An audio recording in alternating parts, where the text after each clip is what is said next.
Between 1347 and 1353, the Black Death killed 25 million people. In some European cities, 8 out of every 10 people died. It happened fast, and it didn't care who you were. But here's the thing. For everyone who survived, they had to figure out how to keep living in a world that would never be the same. So what was life actually like after the plague finally ended? If you use these to fall asleep, hit subscribe so you don't miss any. Comment where you're at and the time too. Kind of fun seeing all the different places. Someone from Iceland commented once and I had to Google what time zone that even is. Alright, the Black Death tonight. But wait, are you comfortable? No really. Check. Pillows, blankets, the whole deal. Where we're going, you'll want to be settled. You open your eyes to morning light filtering through a hole in the roof. For a moment you forget where you are, but then it hits you. You're alive, actually alive, which is kind of a miracle considering half the people you've ever known are dead. The year is 1353, and the Great Mortality, what later generations will call the Black Death, has finally loosened its grip on Europe. 6 years of hell, and somehow you made it through. You blink, adjusting to the light, trying to process what survival even means in this new, half-empty world. Your stomach growls. Funny how that works. Plague or no plague, hunger still comes calling every morning. You roll over on your straw mattress, wincing at the familiar ache in your back. The world might have changed forever, but your body's complaints remain stubbornly the same. Breakfast will be interesting, you mutter to no one. Because here's the thing about surviving an apocalypse. The practical problems hit you first. And right now, the practical problem is that a simple loaf of bread might cost you a week's wages, if you can find it at all. One Florentine chronicler wrote that the food suitable for the sick, cakes and sugar, reached outrageous prices. Chicken and other poultry were unbelievably expensive, and that's if you could find them at all. Most farmers had either died or abandoned their fields. The crops withered while plague raged. Craftsmen locked up their workshops. The living were too busy burying the dead to worry about growing food. Imagine going to your local grocery store and finding 3 apples priced at $100. That's basically what was happening. A world where buying a chicken could financially ruin you, where sugar became so precious it might as well have been gold.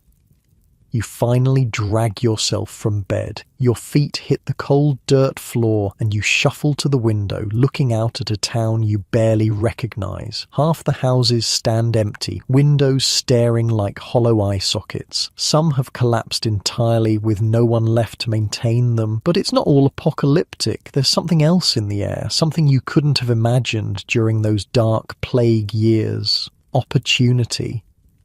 Because the world that's emerging is fundamentally different from the one that existed before. The balance of power has shifted, and if you're smart and lucky, you might just find yourself in a better position than you could have ever dreamed possible before the plague. Morning, calls a voice from outside. Your neighbour, Elena, is actually smiling as she walks past. She's wearing a new dress, nothing fancy, but definitely better than the rags she wore before the plague. They're hiring at the miller's, she says, offering triple the old wage. And that's when it hits you. The rules have changed. With so many dead, workers are suddenly valuable. For the first time in, well, forever, common people have leverage. The world before the Black Death was one of crushing overpopulation. Europe had hit its limit. Every piece of land was being farmed, every resource stretched thin. The population had been growing for centuries, leading to smaller farms, lower wages, and widespread poverty. Lords held all the power because peasants were easily replaceable. But now the fields sit empty, workshops are abandoned, and suddenly your labour, your simple ability to bake bread or smith metal or harvest crops, is the most valuable commodity in Europe. You grab a crust of yesterday's bread, paying an outrageous sum for it yesterday, and head out into the street. The smell hits you immediately. Not plague this time, thank God, but the lingering scent of emptiness, of houses closed up for months, of untended livestock, of crops rotting in fields with no one to harvest them. "Did you hear about Johann?" asks Elena as you fall in step beside her. "Got hired by the Count himself, triple wages and a place to stay?" Before the plague, Johann was nobody, just another farmhand struggling to feed his family. Now he's practically nobility, and Anna's taken over her husband's shop. Elena continues, eyes bright with an excitement that would have been unthinkable just months ago. "A woman running a metal-working shop. The guild tried to stop her, but there's no one else who knows the craft." You nod, trying to process this new reality. Women owning businesses, peasants negotiating wages. It's like the world has been turned upside down, and in many ways it has. The death toll wasn't just a human tragedy, it was an economic revolution. All those empty houses, they're now available for the survivors. All those abandoned workshops, ready for someone new to claim them. All those fields, just waiting for a clever peasant to take control. As you walk through town, you see signs of this transformation everywhere. A former servant now wearing clothes that would have marked him as a merchant before the plague. A young woman moving into a stone house that would have been far beyond her means just a year ago. A group of labourers arguing loudly with a noble about payment terms, and the noble actually negotiating rather than simply having them flogged. But don't mistake this for some kind of utopia. The world after the Black Death was chaotic, unstable, and in many ways deeply traumatized. Take Petrarch, for example. This Italian poet, who survived while 35 of his fellow monks died, wrote to his brother, "I would, my brother, that I had never been born or at least had died before these times." Picture yourself sitting there in a monastery, watching every single person around you die horrible deaths, covered in boils, coughing blood, delirious with fever, and you're just fine, completely fine, while they all die. 35 people gone, and you're still standing. How do you even process that? The guilt could crush you. Petrarch doubted that people in the future, that's us by the way, would even be able to understand what they went through. He wrote, "In what annals has it ever been read that houses were left vacant, cities deserted, the country neglected, the fields too small for the dead, and a fearful and universal solitude over the whole earth?" So yeah, dramatic, but the man had literally seen hell on earth, so we'll cut him some slack.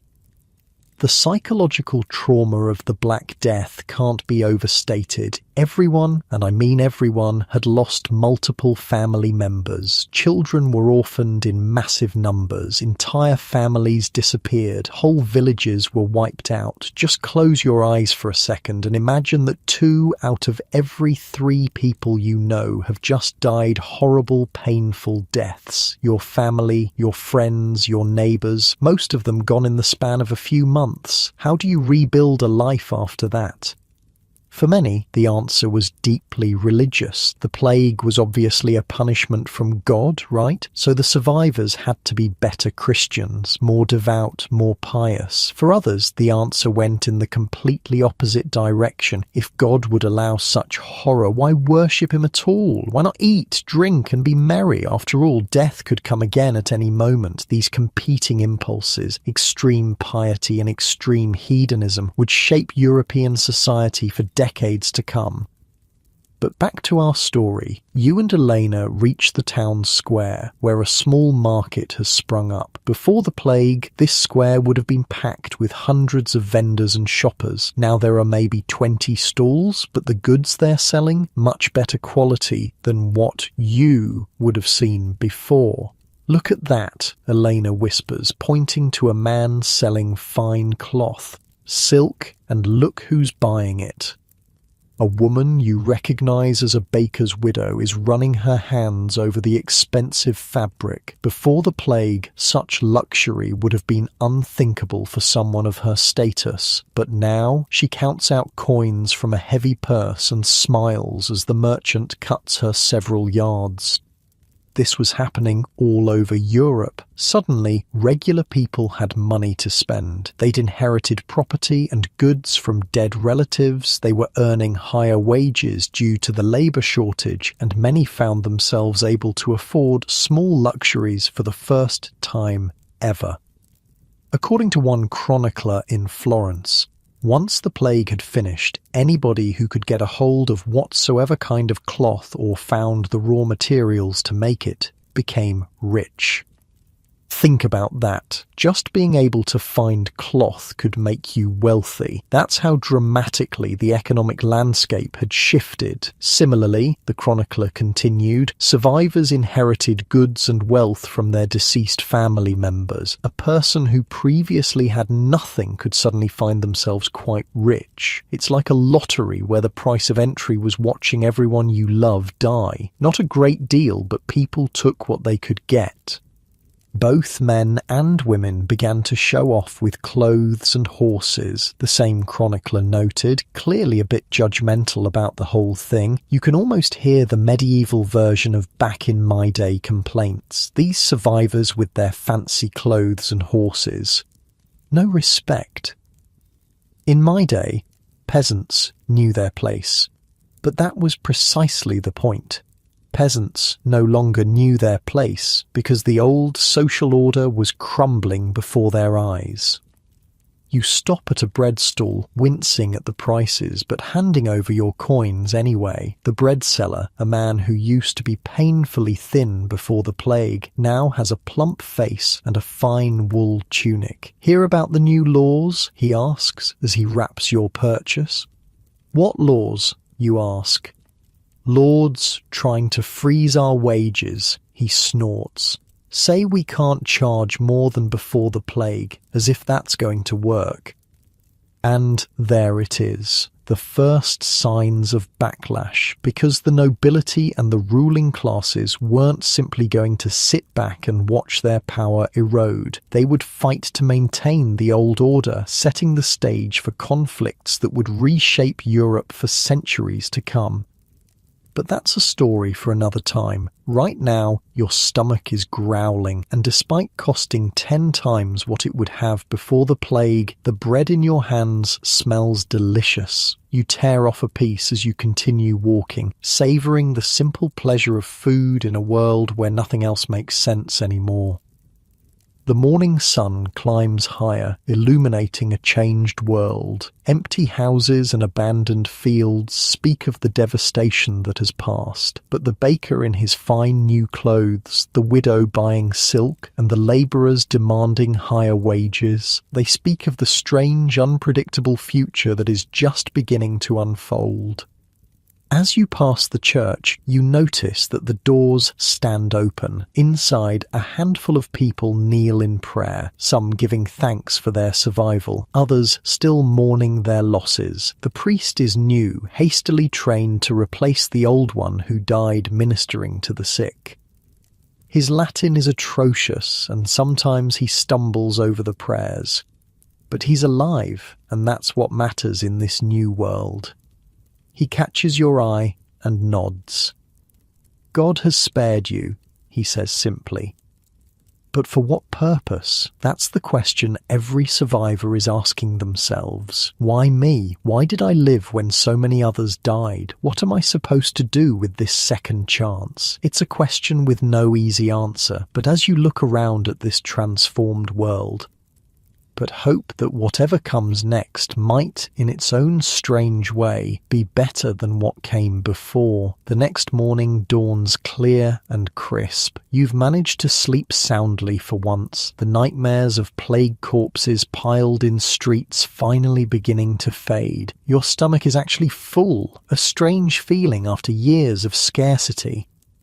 You step outside your house, well, not technically your house. It belonged to a family of 7, all dead now. You moved in 3 months ago when it became clear nobody was coming back to claim it. The guilt of living in a dead family's home has faded, replaced by pragmatic appreciation for having a solid roof.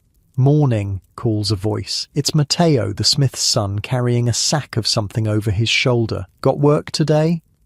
That question, so simple, yet so loaded with new meaning. Before the plague, you didn't get work. You were born into your work, bound to it by tradition, family, and a social order that seemed as immovable as the mountains. Maybe, you answer, heading to the market to see what's on offer. And isn't that a crazy sentence to say out loud? To have choices about your labour, to be able to see what's on offer as if your sweat and skill were valuable commodities rather than obligations. "Don't bother with old Bertrand," Matteo says, lowering his voice. "He's still trying to pay pre-plague wages. Giovanni is offering triple for field hands, though." You nod, taking in this valuable intelligence. This is the new reality of post-plague Europe in 1354. A bustling information economy where knowledge about wages could make or break your fortunes. Matteo adjusts his sack and grins. "Can you believe this? My father would beat me for even thinking about working for someone besides our Lord. Now I'm comparing offers like I'm some kind of, I don't know, valuable person or something." He laughs, but there's wonder in his voice. The plague didn't just kill people. It killed assumptions. It murdered certainties that had stood for centuries. As Matteo walks away, you consider how profoundly the economic landscape has shifted in just 1 year since the worst of the plague passed. It's not just that wages have risen, it's that the entire relationship between worker and employer has been fundamentally rewritten. In Florence, wages jumped from 12 to 28% from the 1340s to the 1350s. By the 1360s, they'd rise 40% higher than pre-plague levels. But those are just numbers. The reality was far more visceral. Take this example. At a place called Farnham All Saints in England, lords were suddenly paying 67% more per acre for reaping than before the plague. Plus, reapers were now getting bigger tips and food perks on top of that. Or how about the ploughman at Cuxham who was making 2 shillings weekly before the plague? In 1349, as the plague raged, he demanded 3 shillings. By 1350, he was asking for 10 shillings, a 5-fold increase. You find yourself smiling at this thought as you walk toward the town centre, the sweet, sweet consequences of supply and demand. With half the workforce dead, the survivors could basically name their price. Hey, watch it. You nearly bump into a well-dressed man who's standing in the middle of the road, looking furious as he directs workers who are loading a cart. "You think this is acceptable?" he's shouting at them. 6 denarii for a day's work? My father paid 2. The workers don't flinch. One of them, a grey-haired man built like an oak tree, just shrugs. "Your father paid 2 denarii when there were 10 men begging for work," he says simply. "Now there's 3 of us left who know how to properly load these barrels. 6 denarii, or find someone else." The merchant's face turns purple. But what can he do? Find someone else? There is no one else. "Fine," he spits. "But I'll remember this when times change." But you and everyone else who survived the plague know a secret. Times aren't changing back. Not to the way they were before. The population collapse was too severe, the economic reset too profound. You continue past this little drama toward the market square, where another economic phenomenon is playing out. Before the plague, peasants mostly grew grain, backbreaking labour-intensive work that required many hands. Now, with fewer workers available, many landowners were switching to sheep.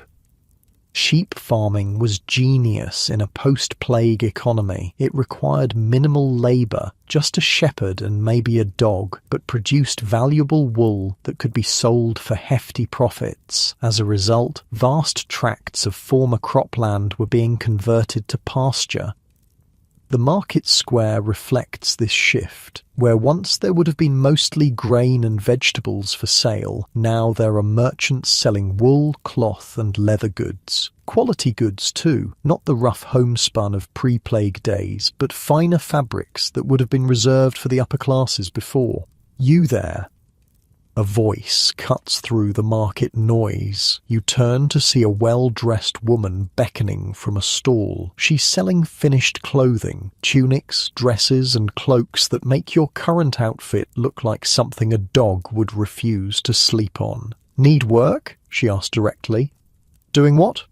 Can you sew? You hesitate. You can sew a bit. Enough to mend your own clothing at least. A little, you admit. Good enough, she says briskly. I'll teach you the rest. 3 shillings a week plus room and board. Your jaw drops slightly. 3 shillings a week? That's more than most peasants would see in a month before the plague, and room and board on top of it? Why me? You can't help asking. The woman sighs, gesturing around the market. Look around. Half my competitors are dead. The ones who survived can't find enough skilled workers. I've got orders from as far away as Flanders and not enough hands to fulfill them. So, are you interested, or should I ask someone else? And there it is again, that shift in power. She needs you more than you need her. It's a dizzying reality for someone who grew up in a world where common folk were as disposable as autumn leaves. I'm interested, you say, trying not to sound too eager. Good. Start tomorrow at dawn. She hands you a small coin as a deposit. That's to seal our agreement. Don't be late. As you pocket the coin and walk away, your mind reels at the opportunity that's just fallen into your lap.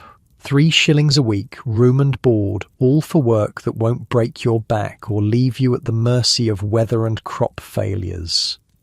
This scene was playing out across Europe as survivors found themselves with unprecedented economic leverage and opportunities. Skilled artisans could practically name their price. Even unskilled labourers were commanding wages that would have been unimaginable before the plague.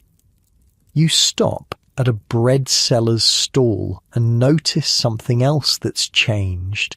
The bread is white, made from fine wheat flour, not the coarse dark bread that was the staple of common folk before the plague. How much, you ask, expecting it to be far beyond your means. The seller names a price that's high but not outrageous. Given the coin now warming your pocket, you buy a small loaf and bite into it, savouring the soft texture. White bread, the food of nobility, now available to someone like you. Hey, not bad, right? Says a voice beside you. You turn to see a man in simple but well-made clothes, also enjoying a piece of bread. He grins at your evident enjoyment. Died by the thousands, but those of us left can eat like lords, he says with a mix of satisfaction and lingering grief. Name's Thomas. I'm a mason. A mason? I thought masons were part of a guild. Very exclusive. He laughs. Were is the key word there. Half the guild died. The other half couldn't keep up with demand. They started taking on anyone who could lift a stone. He pats his purse. And paying well for it too. What about you? You tell him about the sewing job you've just accepted. Smart. He nods. Indoor work, steady pay, skilled craft, better than breaking your back in the fields. He lowers his voice. Between you and me, the lords are getting desperate. They're trying to enforce the old wage laws, but nobody's listening. He's right about that. Across Europe, rulers were issuing proclamations trying to freeze wages at pre-plague levels. In England, the government enacted the Ordinance of Labourers in 1349 and then the more severe Statute of Labourers in 1351. The laws stated that workers' wages must remain at 1346 levels before the plague struck. They even made it illegal for a healthy, unemployed person to refuse work at those rates. You can guess how well that went over. My cousin was caught asking for higher wages, Thomas confides. They put him in the stocks for a day. Next week he was hired by a merchant from the next town over for twice what he'd been asking. That was the reality. Laws could be passed, but they couldn't be enforced. Not when the entire economic foundation of society had been upended by demographic collapse. The supply of labour had fallen by half, but the demand remained nearly the same. Land still needed to be farmed, goods still needed to be produced, services still needed to be provided, and with fewer people available to do all this work, each individual worker's value skyrocketed. As you finish your bread, you notice something else that's different about the marketplace. There are women running stalls that would have been exclusively male domains before the plague. There's a female blacksmith, a female butcher, even a female scribe taking notes for a merchant. A lot more women in trades now, Thomas remarks, following your gaze. My new master mason is a woman. Husband and sons all died. She was always the brains of the operation anyway, just couldn't show it before. Now, he shrugs, she's the best stonecutter in the region and she knows it. This too was part of the economic transformation. With so many men dead, women stepped into roles that had been denied them before. Necessity trumped tradition. Widows took over their husbands' businesses. Daughters inherited property and trades. The plague, in its terrible way, had created opportunities that would have been unthinkable in the rigid gender roles of pre-plague society. Mind you, Thomas continues, not everyone's happy about the new order. The nobles are furious that they have to pay decent wages now. The merchants hate that they can't gouge us like before. The church is split, half of them saying it's God's will we have better lives now. The other half saying we're being prideful and sinful for wanting more than our station allows. A bell tolls in the distance, marking the hour. Thomas finishes his bread and wipes his hands. Got to get to work, he says. Good luck with the sewing job. Oh, and watch out for the bailiff. He's been trying to enforce those wage laws. Nasty piece of work. As Thomas walks away, you consider your options. With a job lined up for tomorrow, you have the rest of the day free. You could explore the town further, or maybe visit the church to give thanks for your survival and new opportunity.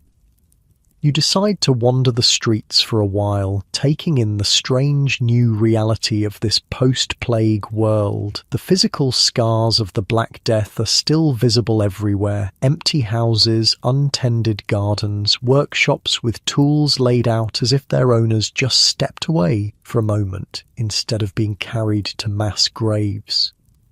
But there are signs of renewal too. New construction is happening. Houses are being repaired. Fields on the town's edge are being reclaimed from the encroaching wilderness. As you turn a corner, you come across a magnificent sight. A stonemason crew working on what appears to be a brand new church wing. The stone is fresh cut, the design elaborate. Thomas is there, carefully setting a carved block into place under the direction of a stern-faced woman who must be his master mason. It's a memorial, explains an old man who notices your interest. For those we lost, the wool merchants are paying for it. They've made fortunes since the plague, what with all the new sheep farming. The economics of memorials, even grief and remembrance are shaped by the new financial realities. Beautiful work, you comment. Aye. The old man nods, and paid for with beautiful money too. 10 years ago, these masons would have earned a pittance for twice the work. Now they command proper respect and wages. This was another aspect of the post-plague economy. With increased wages came increased respect for labour and craftsmanship. Work that had been taken for granted before was now valued, not just in monetary terms, but in social status as well. A group of well-dressed merchants passes by, deep in conversation. They glance at the memorial construction with a mixture of approval and calculation, no doubt weighing the spiritual benefits against the considerable expense. "Can't find enough dyers," you overhear one saying. "Offering 20% more than Amsterdam and still they won't come." "Try 30, another suggests. "We'll make it back tenfold on the finished cloth." They move on, their voices fading, but their conversation illustrates yet another facet of the new economy. Skilled trades like dyeing cloth had become so valuable that cities were competing for workers, driving wages even higher. As the afternoon wears on, you make your way back toward your adopted home. The streets are quieter now, with most people at work or finishing their daily business. The sun slants through half-empty rows of houses, casting long shadows. You pass a group of children playing with a ball, fewer children than would have been seen before the plague, but these look healthier, better fed. Their clothes are of better quality too. With higher wages, parents could afford to feed and clothe their children properly, even those of relatively modest means. This was one of the more positive outcomes of the economic shift. Improved nutrition and living conditions led to better health outcomes, particularly for the young. Life expectancy, which had been dismally low before the plague, began a slow but steady increase in the decades that followed. Near your house, you spot your neighbour Elena again. She's hanging laundry that's noticeably finer than what she would have worn before the plague. "Got the weaving job," she calls out cheerfully. "Starting next week, 6 shillings a month plus a share of the cloth we produce." "That's wonderful," you reply, sharing her genuine joy at this opportunity. "Never thought I'd see the day," she says, shaking her head in wonder. "My mother worked herself to death for less than half that. And they're providing the loom, a real Flemish one, not those old things we used to use." This was yet another dimension of the post-plague economy. Investment in better tools and technology. With labour so expensive, it made economic sense to invest in equipment that could enhance productivity. This would eventually lead to significant technological advances across many industries. As the sun begins to set, you enter your house, beginning finally to think of it as truly yours rather than a borrowed space, and prepare a simple but satisfying meal. The white bread you purchased earlier is the centerpiece, accompanied by a small piece of cheese that would have been an unthinkable luxury in your previous life. Sitting by the window in the fading light, you reflect on all you've seen and heard today. The world is still recovering from the most devastating catastrophe in living memory. The dead are still mourned. Empty spaces still ache with absence. But from this tragedy has emerged a strange new reality, one where your labour has value, where your skills are sought after, where opportunities exist that would never have been possible in the overcrowded, rigidly stratified world that existed before the plague. Tomorrow, you'll begin your new job as an apprentice seamster, earning more in a week than your parents might have seen in a month. You'll eat white bread and work indoors, spared the back-breaking labour that wore previous generations down to the bone. It's a peculiar blessing, born of an unspeakable tragedy. As darkness falls, you wonder what this new world will become as it continues to reinvent itself in the shadow of so much death.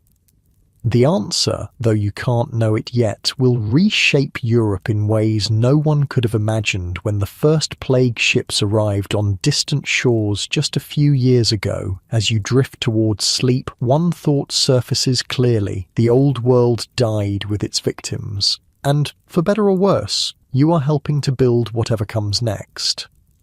Dawn comes with a thin grey light filtering through the small window. Your first day as an apprentice seamster begins today, and you're awake before the cockerels even start their morning chorus. New clothes, that's your first thought. Not the rough homespun you've worn all your life, but something that befits your new position. With 3 shillings a week promised, you can actually afford to think about such luxuries. It's a strange thought. Before the plague, your clothing was whatever you could make or inherit or patch together. The idea of choosing what to wear, of using clothes as a statement of status rather than mere necessity, that was for nobles and wealthy merchants. Not for common folk like you. But the world has changed. You head to your new workplace, stomach fluttering with anticipation. The cloth merchant's shop sits on the better side of town, a 2-story timber building with actual glass in the windows, small, thick panes that distort everything behind them into watery shapes. "You're early," says the merchant woman. "Mistress Agnes, you've learned her name is," as she opens the door. "Good. I can't abide laziness." She leads you inside to a workshop space where 3 other people are already setting up for the day. 2 women and a man, all bent over various projects, their fingers moving with practiced precision. "This is the new one," Agnes announces. "Show him what to do, Marjorie." A woman with streaks of grey in her dark hair nods and beckons you over. Her fingers don't stop working as she looks you up and down. "Ever sewn anything finer than sackcloth?" she asks, not unkindly, but directly. "Not really," you admit. She nods, unsurprised. "Before the plague, I wouldn't have been allowed to even speak to someone like you," she says, matter-of-factly. "I was a lady's maid in a great house, learned fine stitching by watching. Now look at me, running a sewing room training common folk." There's no bitterness in her voice, just a statement of how profoundly the world has shifted. "Half the nobility I served are dead," she continues, hands still working the cloth. "The other half can't find skilled help at any price. So here we are, you learning a craft that would have been forbidden to you before, me teaching someone who would have been beneath my station." She hands you a scrap of fabric and a needle. "We start with a basic stitch. Watch." As morning stretches into afternoon, you struggle with unfamiliar techniques, pricking your fingers repeatedly until they're spotted with tiny blood dots. But Marjorie is patient, and by midday you're producing stitches that, while not perfect, are at least serviceable. "Not bad," she says, during the brief break for a meal. "You've got good eyes and steady hands. You'll learn." The small crew eats together in the back room. Fresh bread, cheese, even a bit of cold meat. It's better food than you've ever had as a daily meal, and you try not to show your amazement. "Gets better," says the man. Walter, a former soldier who lost a few fingers to the plague but can still work a needle with his remaining digits. "Wait till you taste what they feed us at the festival days. Agnes knows how to keep her workers happy." "Has to," says the youngest of the seamstresses, a girl named Emma, who can't be more than 16. 3 shops in the guild lost all their workers to the Bristol workshop last month, offering silver cups as signing bonuses they are. "Silver cups?" you ask, certain you've misheard. "For skilled cloth workers," Walter nods. "World's gone mad in the best possible way, at least for those of us who survived." After the meal, Agnes herself comes to inspect your work. Her shrewd eyes miss nothing, but she seems satisfied with your progress. "You'll do," she declares. "Now, let's discuss your living arrangements. I've got a room above the shop. Small, but clean. You'll share with Walter there." A room. A real room. Not a corner of a drafty hovel shared with animals and 6 family members. Another luxury that would have been unthinkable before. "Thank you, mistress," you say, genuinely grateful. She waves away your thanks with a practical air. "I need my workers close and well rested. Can't have you trudging across town in all weather, bad for productivity." But beneath her businesslike manner, you sense something else. A recognition that treating workers well is now a necessity, not a charity. She needs you as much as you need this job. The day passes in a blur of new skills and sore fingers. By the time dusk falls, you're exhausted but exhilarated. You've earned your first day's wages in a skilled trade, been fed better than ever before, and have a clean place to sleep. As you settle into your new room that night, Walter lights a small oil lamp, another luxury, and sits on his narrow bed opposite yours. "Strange times," he says, unwrapping a cloth from around his damaged hand to check the healing. 5 years ago, I was a nobody foot soldier getting paid scraps to potentially die for some lord's squabble. Now I'm a respected craftsman, earning more in a month than I used to see in a year. The plague changed everything, you observe. More than most realize, Walter agrees. It's not just about the money, though God knows that helps. It's about, he struggles for the right words, dignity, I suppose, being treated like a person with value, not just another replaceable body. This was the profound shift happening across Europe. The plague hadn't just raised wages, it had fundamentally altered how working people viewed themselves and how they were viewed by others. For centuries, peasants and labourers had been seen as little more than human cattle, necessary but fundamentally interchangeable parts of the economic machine. Now, suddenly, their skills and labour were precious commodities, and with that economic value came something that couldn't be measured in coins: respect. Lords hate it, Walter continues, lowering his voice even though it's just the two of you. All across England they're trying to roll back the clock, passing laws saying we can't ask for higher wages, can't leave our homes to seek better work, as if we'd go back to living like animals after tasting a better life. Indeed, the ruling classes were fighting desperately to maintain the old social order. In England, the authorities made it illegal for a healthy, unemployed person to refuse work. The punishment for workers who demanded higher wages, they could be put in the stocks or even branded on the face with an F for fugitive. Someone in the next town over got branded last month, Walter tells you. Know what happened next? A merchant from London came and hired him anyway, paid him double and flaunted it, said the brand was a mark of quality, showed the man had enough spine to stand up for himself.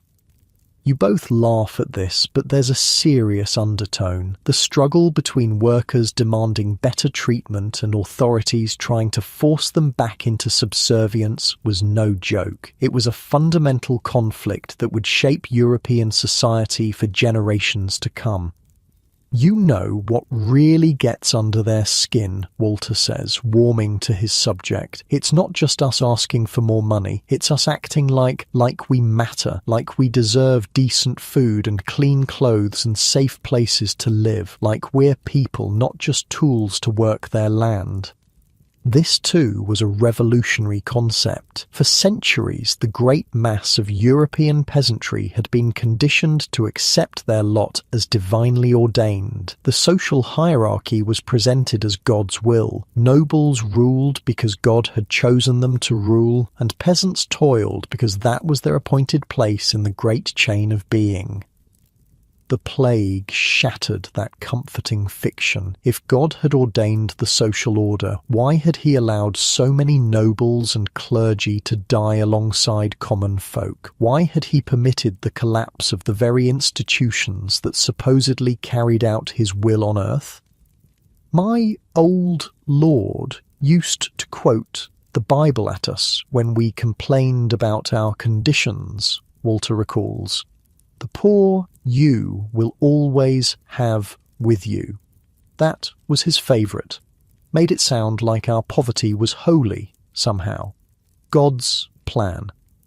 He snorts derisively. Funny how God's plan always seemed to benefit him and cost us, but when half the village dropped dead from plague, his fields still needed tending. Suddenly, God's plan included paying us properly. The next morning, you wake to the sound of church bells and realise you've slept better than you have in years. The small room is modest by noble standards, but to you it feels like a palace. Clean straw mattress, wool blanket, actual privacy.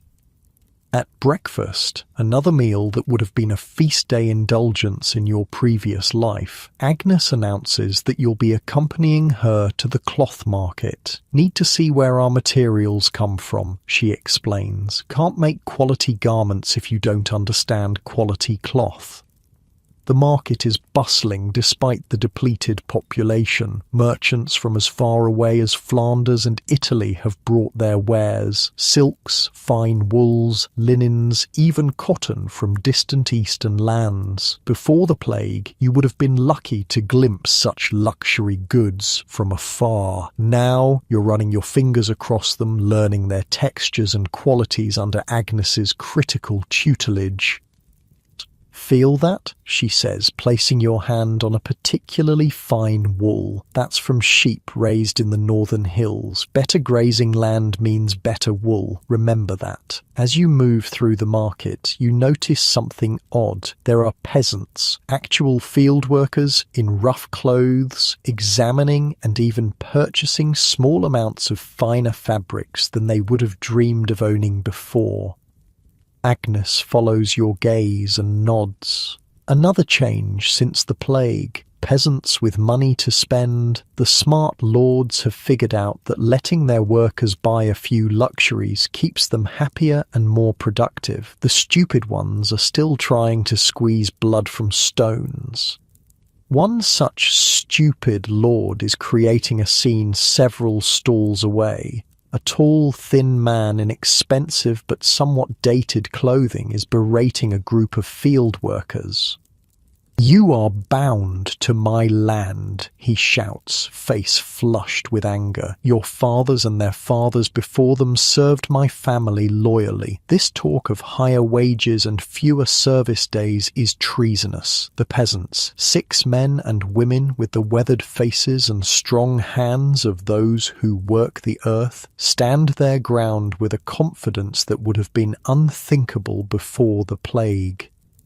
"With respect, my lord," says one older man, clearly the spokesman, "there are 3 farms in the next valley offering better terms. We're simply asking for fair treatment." "Fair?" the lord sputters. "What do peasants know of fairness? Your place is to work the land, not to make demands." "Our place," says the old peasant with quiet dignity, "is wherever we can support our families best." The crowd that has gathered murmurs approvingly. The nobleman looks around, seemingly expecting support from fellow elites, or at least the town authorities, but finds none. Even the wealthy merchants are watching, with barely concealed amusement. "This isn't over," the lord finally says, backing down in the face of public opinion. "The king will hear of this insolence." As he stalks away, the crowd actually cheers the peasants. Agnes shakes her head, smiling slightly. "Poor fool," she says, "still living in the old world. Doesn't he realise that even the king can't turn back time? There aren't enough soldiers in England to force people back to the old ways, not when there are better options available." This confrontation encapsulates the profound shift in class relations occurring across Europe. Before the plague, peasants were effectively tied to the land through various legal and economic mechanisms. Serfs, in particular, were bound to their lords and could not legally leave without permission. But with half the population gone and desperate competition for workers, these bonds were breaking down. Peasants were voting with their feet, abandoning harsh masters for those offering better conditions. And without enough administrators or soldiers to enforce the old restrictions, authorities could do little but fume impotently. Back at the shop, you spend the afternoon learning to cut patterns under Marjorie's watchful eye. As you work, Emma chatters about the changes in her own family's circumstances. "My father was a ploughman before the plague," she explains, carefully pinning fabric. "Worked from dawn to dusk every day of his life, still barely had enough to feed us. Now he's overseeing 3 fields for the abbey, gets paid in actual coin, and works only 6 days a week." 6 days, you ask. not 7. Oh, nope. Abbess insisted everyone gets Sundays truly free now, says it's proper Christian practice. Emma grins. Think it has more to do with keeping workers happy than religious devotion, but we'll take it. This too was part of the transformation, working conditions, improving alongside wages. With their labour now valuable, workers could demand not just better pay but better treatment, more rest days, safer conditions, even small perks like food provided during the workday. Best part is the food, Emma continues, echoing your thoughts. We actually eat meat now, not just on feast days, but regular days too. Father says his father went months without tasting meat except at Christmas. Now we have it weekly. The improved diet of ordinary people was one of the most significant long-term effects of the post-plague economy. With higher wages, peasants and urban workers could afford better nutrition, particularly more protein. This in turn led to better health and eventually increased life expectancy.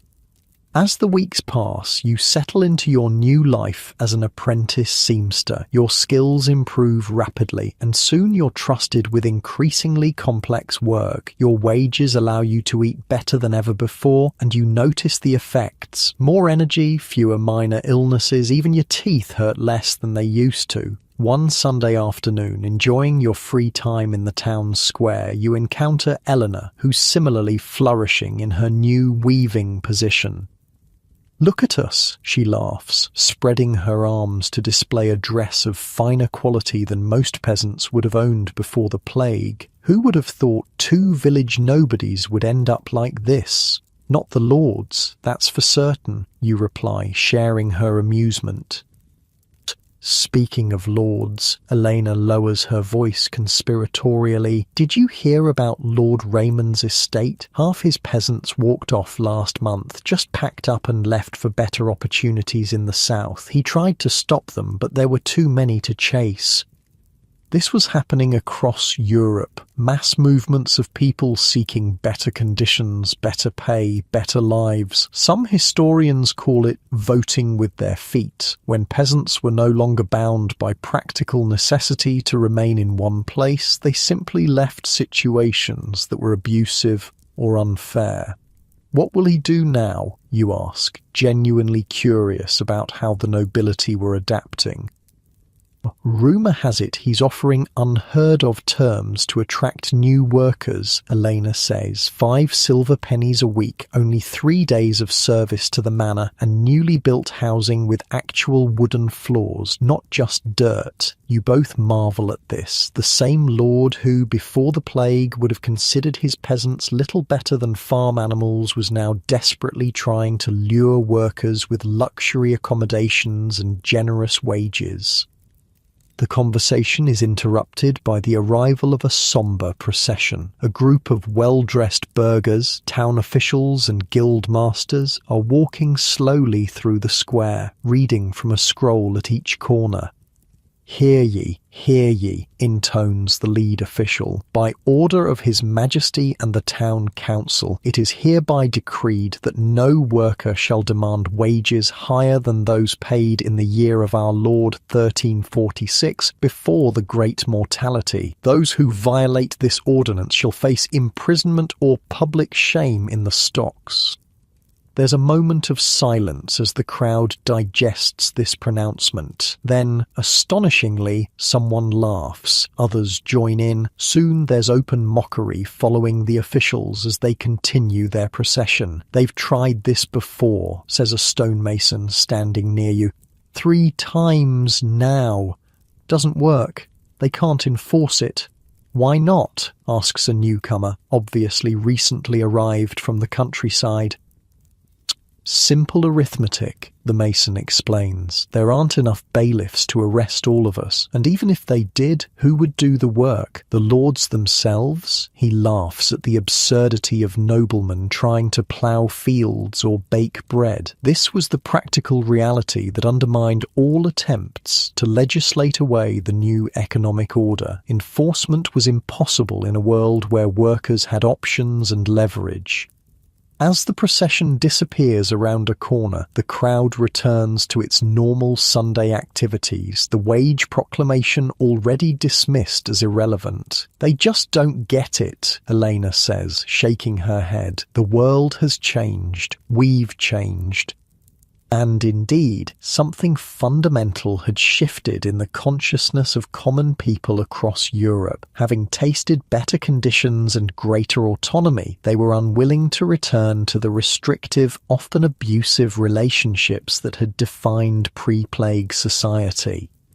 In England, which lost around half its population, peasants became increasingly vocal in their demands for higher wages and better treatment. Lords who ignored the tense situation found themselves facing organised resistance and labour shortages that threatened their very way of life. The mounting tensions would eventually explode. In 1381, nearly 3 decades after the plague had passed, the English government made the catastrophic mistake of levying new taxes on a population already bristling with resentment over attempts to control their wages and mobility. The result would be the Great Revolt, what history now calls the English Peasants' Revolt, a massive uprising that would shake the foundations of medieval society and signal that the post-plague world could never return to the old feudal order.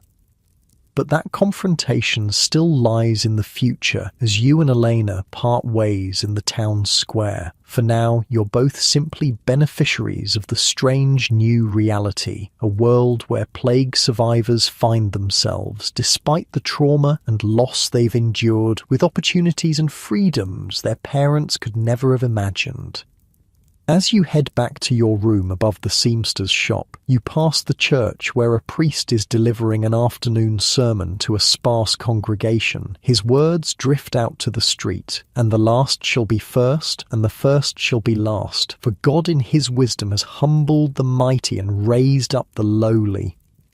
You smile to yourself, thinking that perhaps in the most terrible and unexpected way the biblical promise had come true. Through the horror of the Black Death, the rigid hierarchies that had defined European life for centuries were being unmade, and a new world, one with at least the possibility of greater fairness and dignity for common folk, was struggling to be born.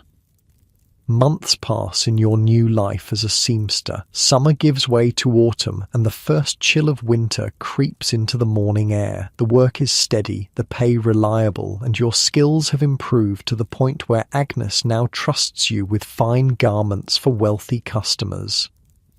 Life has settled into a new rhythm, but the shadow of the plague never completely disappears. It lurks in empty houses, still standing vacant, in the gaps in every family, in the wary look that crosses people's faces when someone coughs too harshly or develops an unexplained fever.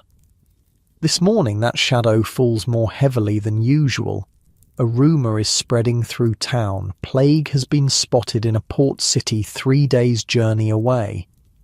"Just talk," Walter assures you as you both work on a nobleman's cloak. People see one sick beggar and immediately think the Great Death has returned. But you notice he's working by an open window despite the autumn chill, and you notice Agnes has placed small bowls of aromatic herbs around the workshop, their sharp scent filling the air.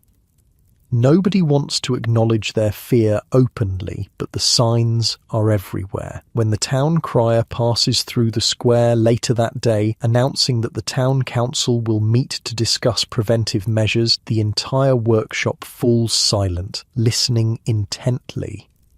"Thought it was just talk," you say to Walter, who shrugs uncomfortably. "Better safe than in a plague pit," he mutters.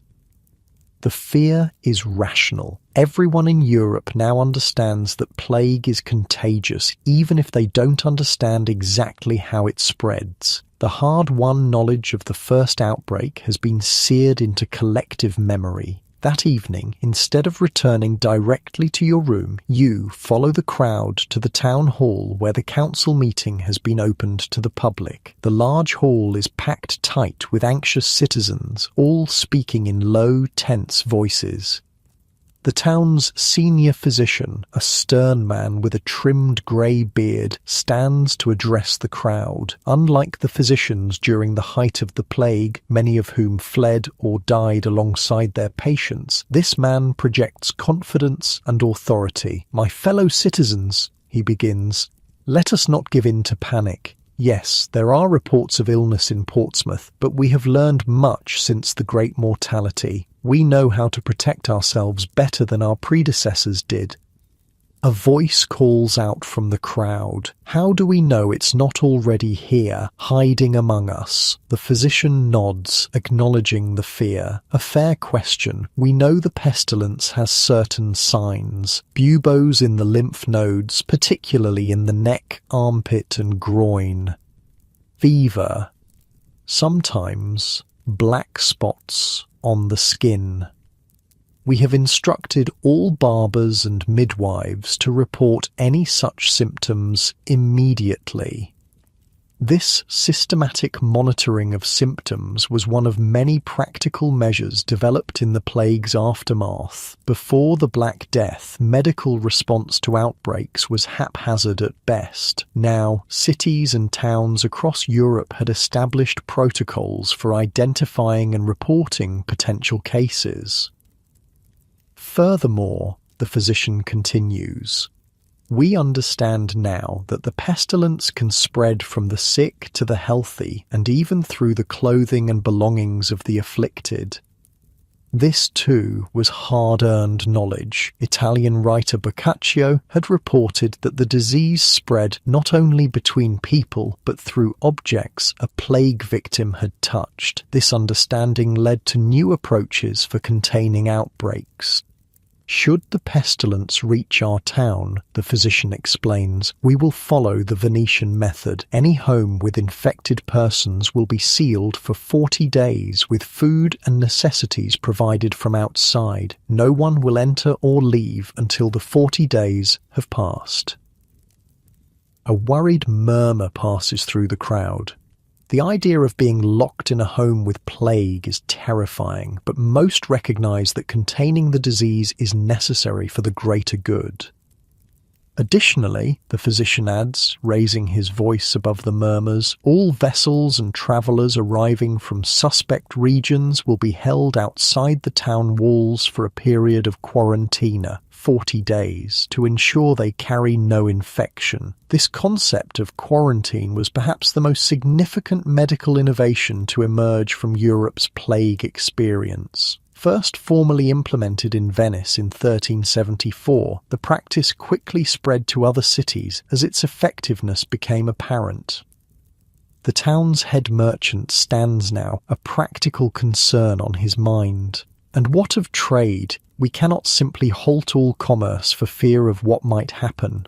"Nor should we," the physician agrees. "But goods can be purified. Textiles and other absorbent materials should be aired in sunlight for several days. Hard goods can be washed with vinegar. These measures, while not perfect, offer significant protection." The meeting continues late into the night with various practical measures debated and discussed. As you listen, you're struck by how differently Europe was approaching disease now compared to just a decade ago. Before the Black Death, illness was often seen as purely divine punishment, with prayer and penance the only meaningful responses. Now, while spiritual explanations still held sway, they existed alongside practical, systematic approaches to prevention and containment. Walking home in the darkness, you find yourself accompanied by Marjorie, the senior seamstress from your workshop. "Frightening, isn't it?" she says, pulling her cloak tighter against the night chill. "No matter how much time passes, the fear never really leaves you, not if you live through it." "You were in London during the plague?" you ask, realizing you know little about her past. She nods, her face grim in the dim light of the street torches. "Lost my husband, my parents, and 2 children in the span of 3 weeks. Sometimes I still wake up thinking I can hear the death carts in the streets." You walk in silence for a moment, unsure what to say to such profound loss. The physicians had these beaked masks, she continues suddenly, stuffed with herbs and spices, looked like giant birds stalking through the sick rooms. Most fled when things got really bad, but a few stayed, brave souls. The image she describes has become increasingly common across Europe. Doctors had developed specialized protective clothing, including masks with long bird-like beaks filled with aromatic substances believed to purify the bad air before it could be breathed in. Do you think they help? The masks, the quarantines, all of it, you ask. Marjorie considers this thoughtfully. I think we need to believe they help, that we're not completely helpless. But truthfully, if the Great Death returns in full force, God help us all. Her fatalism is sobering, but not unusual. Even with new preventative measures, the plague remained the most terrifying prospect imaginable to medieval Europeans. The next morning, the town is buzzing with the council's decisions. Official plague protocols have been activated as a precaution. Travellers from affected regions will be quarantined outside the walls, regular street cleaning has been ordered, and watchmen have been instructed to look for signs of illness among beggars and travellers. At the workshop, Agnes has instituted her own protective measures. In addition to the aromatic herbs, she now insists that all workers wash their hands with vinegar when entering the shop and at midday. "Smells terrible," complains Emma, sniffing her vinegar-drenched fingers. "And it dries out the skin something awful." "Better dry hands than black buboes," Agnes replies sharply. "My sister was a laundress during the Great Death, handled the clothes of the sick, was dead within days, her neck swollen like a toad's throat. No one complains about the vinegar after that." This focus on cleanliness was another change in post-plague Europe. While the connection between hygiene and disease wasn't fully understood in modern terms, practical observation had led many to associate filth with illness. Towns began to enforce street cleaning more rigorously, and personal cleanliness gained new importance.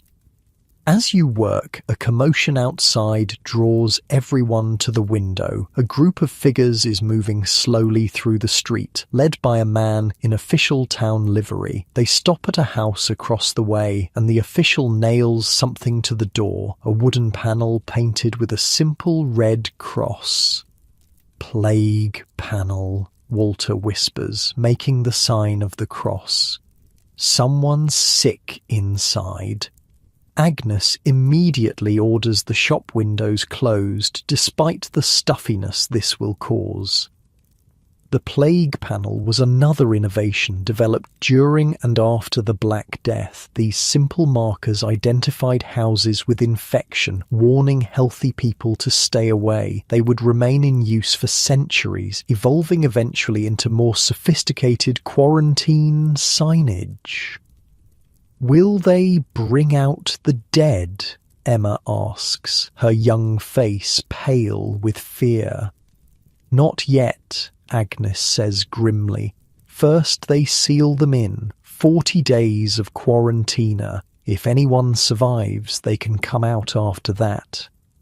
The reality of plague containment was often brutal. Entire families, sick and healthy alike, would be locked together in their homes. Food and water would be delivered, but no one could enter or leave until the quarantine period ended. Many households saw every member perish, while in others uninfected family members often contracted the disease while confined with their sick relatives.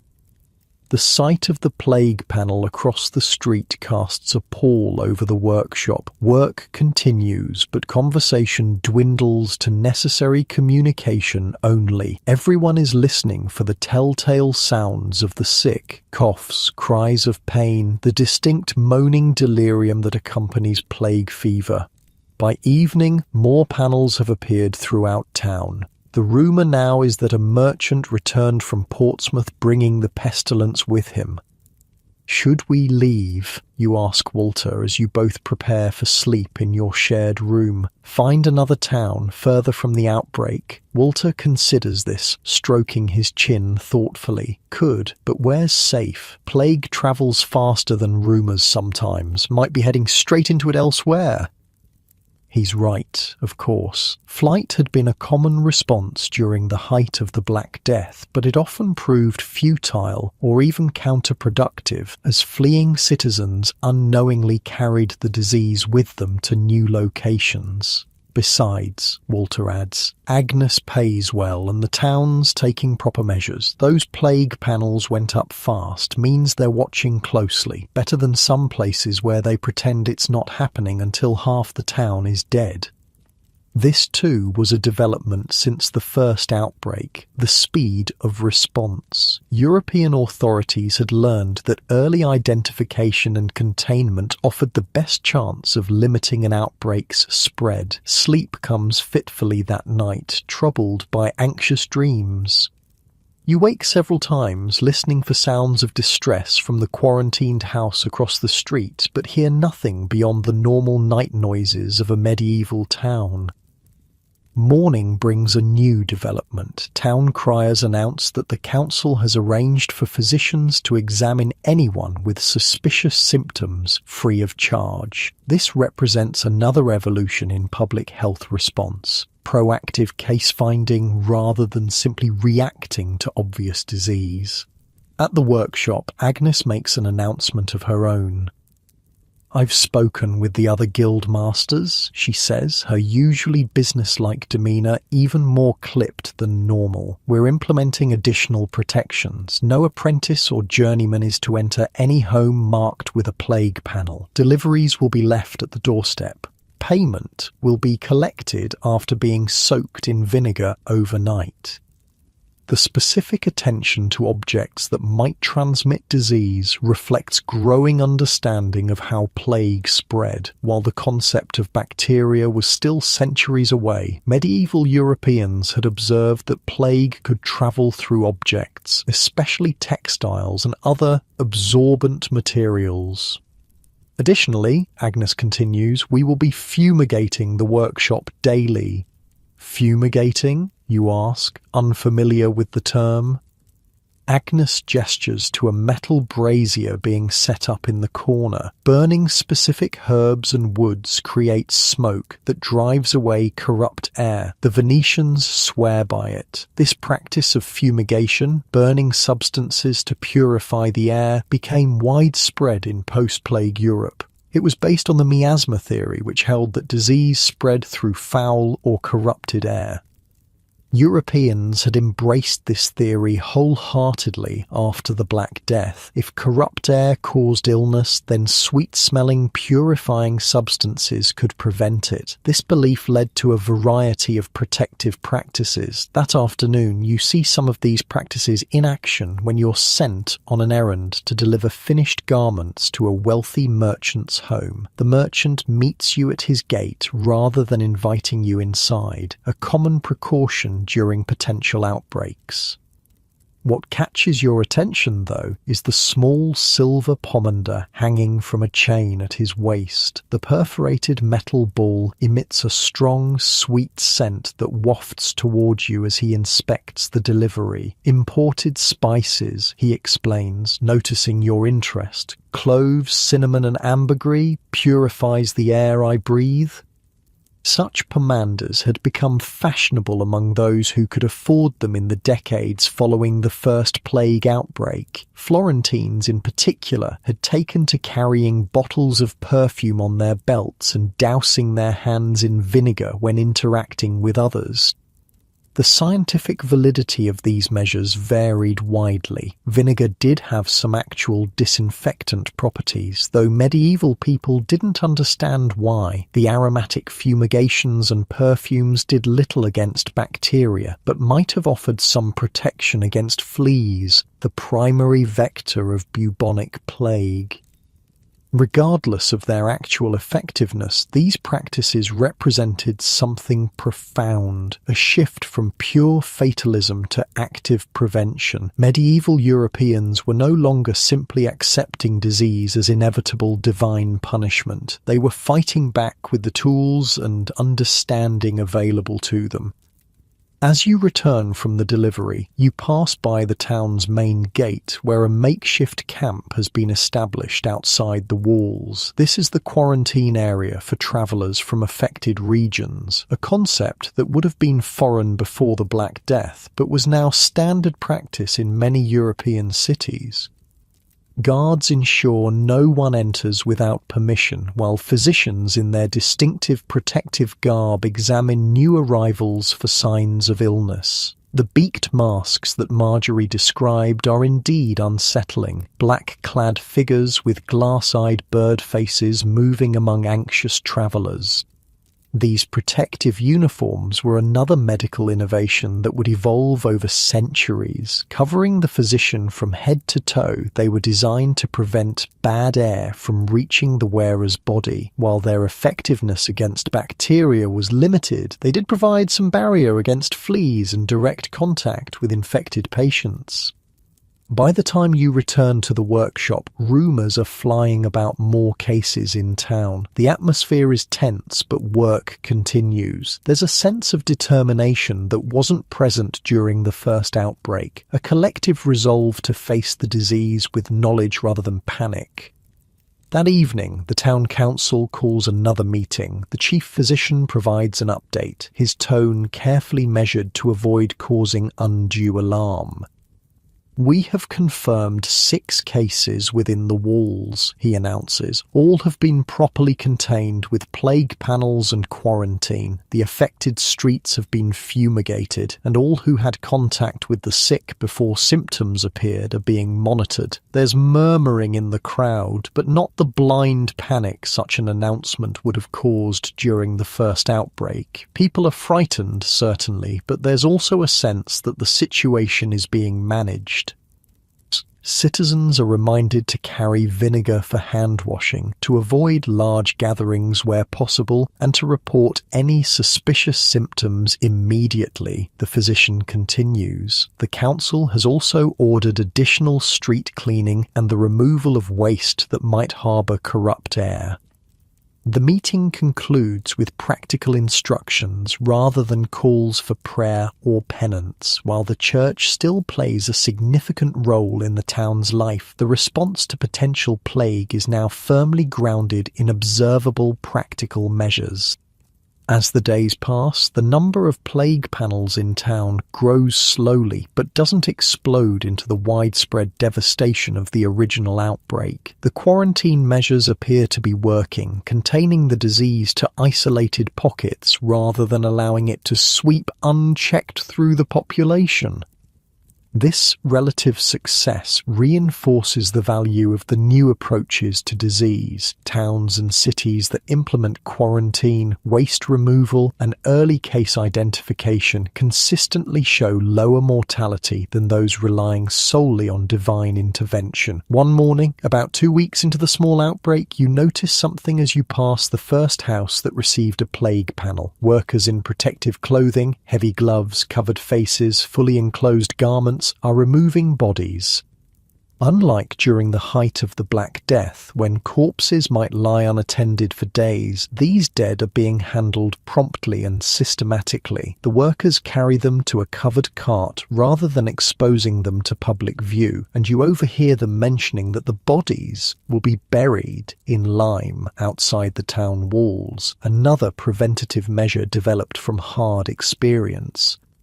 What strikes you most, though, is that they're also removing household goods, bedding, clothing, even wooden furniture. Everything the sickness touched must be burned, explains an official overseeing the process. Nothing can be salvaged or sold. This understanding that objects could harbour infection represented a significant advance in disease control. During the height of the first outbreak, possessions of the dead were often distributed or sold, unwittingly spreading the disease further. By the time winter properly sets in, the small outbreak has been largely contained. A total of 23 people died, a tragedy for their families and friends, certainly, but a mere fraction of the town's population. Compared to the apocalyptic mortality of the original Black Death, it's a remarkable improvement. The experience leaves behind a changed town. New public health ordinances are issued. Streets must be cleaned weekly. Butcher's waste must be properly disposed of outside the walls. Stagnant water is to be drained, and a permanent quarantine station will be maintained at the town gates. These measures reflect Europe's evolving approach to disease, an approach that combined traditional beliefs about miasma and divine influence with practical observations about contagion and cleanliness. Over a shared cup of mulled wine in the depths of winter, when the threat has fully passed, Walter reflects on this new reality. Strange to think, he says, warming his hands on the cup, that something so terrible as the Great Death could lead to something good. But look at us now. We actually try to prevent sickness rather than just accepting it as God's will. Does it bother you, you ask? Thinking that way, some would call it blasphemous.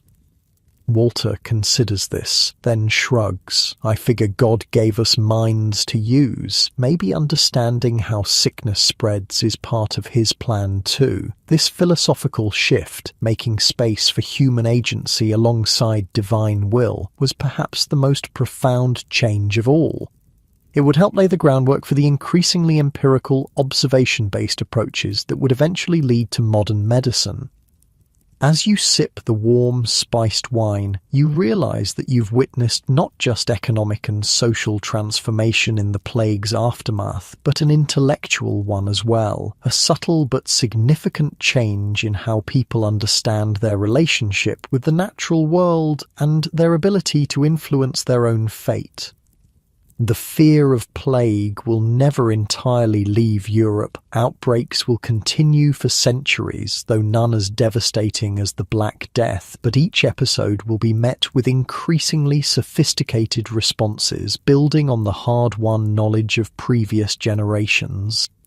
Quarantine, waste management, isolation of the sick, protection of healthcare workers, systematic monitoring. These concepts, born in the traumatic aftermath of humanity's worst pandemic, would eventually evolve into the foundations of modern public health. As the winter deepens outside your window, you find an unexpected comfort in this thought that even from the darkest moments of human suffering, something valuable and lasting might emerge. Not a consolation for so many millions of deaths, perhaps, but at least a memorial that gives them some small measure of meaning. Spring arrives with a rush of green, and the small plague outbreak that threatened your town over winter becomes a fading memory. Life has returned to its new normal, a normal that continues to favor workers and craftspeople in ways unimaginable before the great mortality. You've been promoted from apprentice to journeyman seamster, with another increase in wages that would have seemed miraculous just a few years ago. Your room above the shop now has a small wooden chest containing actual savings, copper, and even a few silver coins that jingle pleasantly when you open it. But as trees bud and fields green, something else stirs as well. The nobility and ruling powers who have watched their traditional authority erode with each passing season since the plague are mobilizing to reassert control. The first sign comes on market day. A royal official flanked by armed guards stands in the town square reading a proclamation. A crowd gathers, your curiosity drawing you among them. By order of His Majesty the King, the official intones, unrolling an impressive scroll bearing a wax seal, it is decreed that no labourer, craftsman or servant shall receive wages higher than those paid in the year of our Lord 1346, before the great mortality visited our realm. A murmur runs through the crowd. 1346 wages? That's less than half what most workers currently earn. The official continues, voice rising to be heard above the growing discontent. Furthermore, it shall be unlawful for any able-bodied man or woman to refuse work when offered at the decreed rates. Now there are open scoffs and muttered curses. The guards shift nervously, hands drifting to sword hilts. Those who violate this statute of labourers, the official concludes, shall face punishment including imprisonment, public humiliation in the stocks, and for repeat offenders, branding with a hot iron. The crowd erupts at this, angry shouts drowning out whatever else the official might have said. The guards close ranks around him, escorting him quickly away from the increasingly hostile gathering. "They can't be serious," says a baker standing next to you, flour still dusting his forearms. "Go back to starvation wages after we've tasted better." "Not likely. My cousin in the next county said they tried to enforce similar laws there," adds a mason. "Didn't work, nobody obeyed, and there weren't enough bailiffs to arrest everyone." This was the reality across Europe. Rulers were issuing proclamations and passing laws attempting to freeze wages at pre-plague levels, but enforcement proved nearly impossible in the face of widespread resistance and the basic economic reality of labour scarcity. Back at the workshop, the proclamation is the only topic of conversation. "Did you hear what they're trying to pull now?" Walter asks as soon as you enter, "telling us what we can earn like we're still bound serfs instead of free workers." Agnes, normally careful not to express political opinions that might affect her business, surprises everyone with a derisive snort. "Let them try," she says, checking the tension on a piece of expensive silk. "The fools don't understand the world has changed. They can write all the laws they want. Who's going to enforce them?" Her practical assessment echoes what you heard in the market. The authorities could issue proclamations, but without enough officials to enforce them, and with many of those officials themselves sympathetic to workers, the new laws were often just words on parchment. "Why are they doing this to I?" Emma asks, her young face puzzled. "Don't they understand we need to earn enough to live?" Walter gives a bitter laugh. "Oh, they understand. They just don't care. To them, we're tools, not people. Tools that suddenly got expensive and developed opinions." Agnes nods grimly. "Most lords are landowners first. They identify with other aristocrats who hate paying us fairly for our work. They'd rather return to the old days when they could squeeze us until we bled, then replace us when we dropped dead." This was indeed the motivation behind many of the wage control laws. The nobility and wealthy landowners saw themselves losing both economic power and social control as workers gained leverage. They were desperate to turn back the clock to a time when their authority was unquestioned. Later that week, you witness the first attempt at enforcement. Walking through town, you come upon a small crowd gathered around the public stocks. A man sits locked in them, looking simultaneously defiant and uncomfortable. "What did he do?" you ask someone in the crowd. "Miller's helper," comes the reply. "Asked for 6 pennies a day instead of the 2 they're claiming is legal now. Made an example of him." The man in the stocks meets your gaze directly, unashamed, despite his humiliating position. "Worth it," he calls out, loud enough for everyone to hear. "Rather sit here a day than work for starvation wages the rest of my life."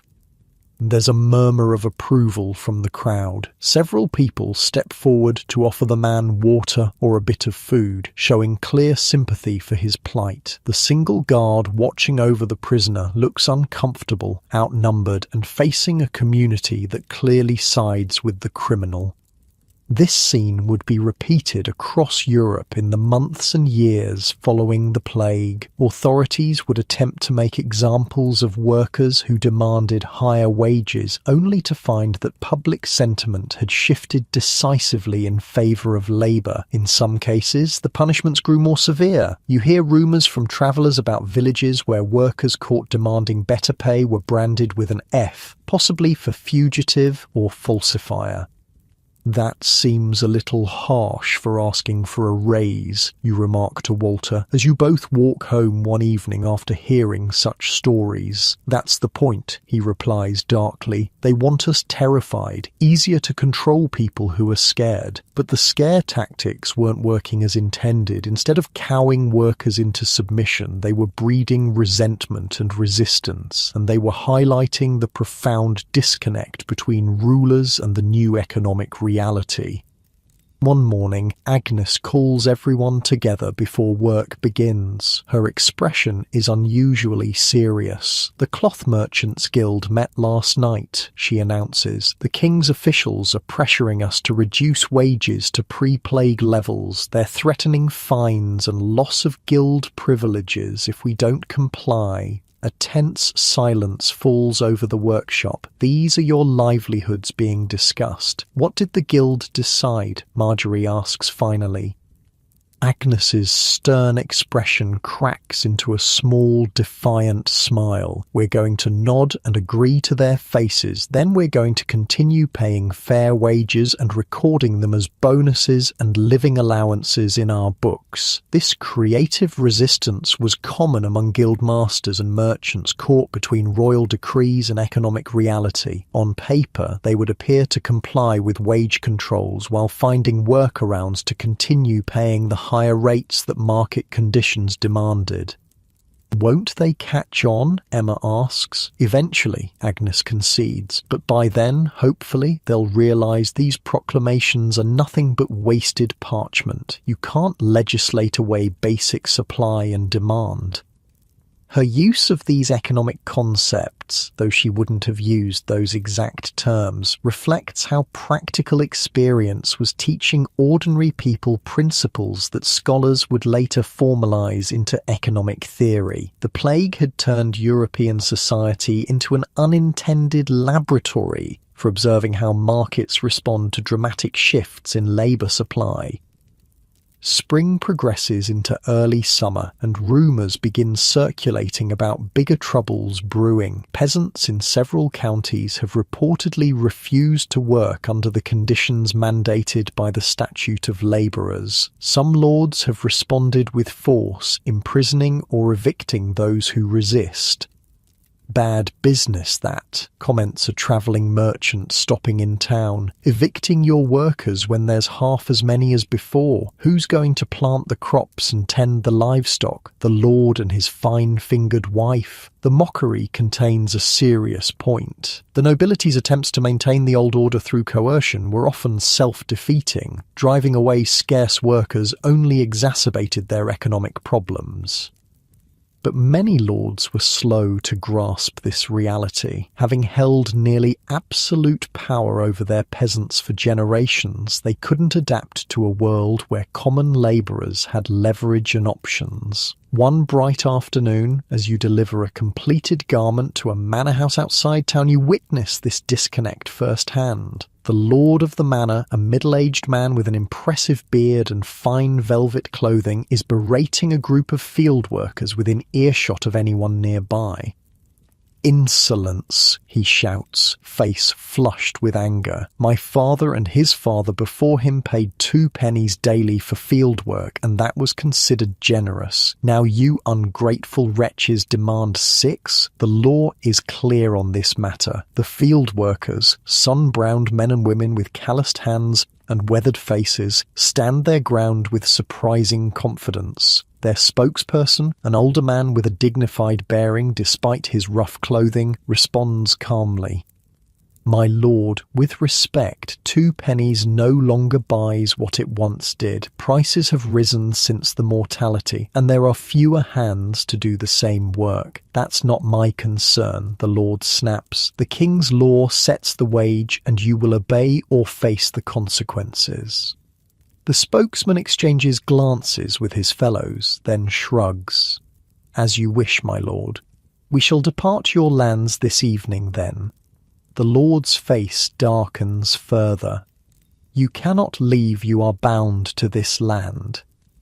Begging your pardon, my lord, but that's not true anymore. The courts have ruled that with enough coin we can buy our freedom of movement, and we have enough coin. There's a note of pride in the man's voice.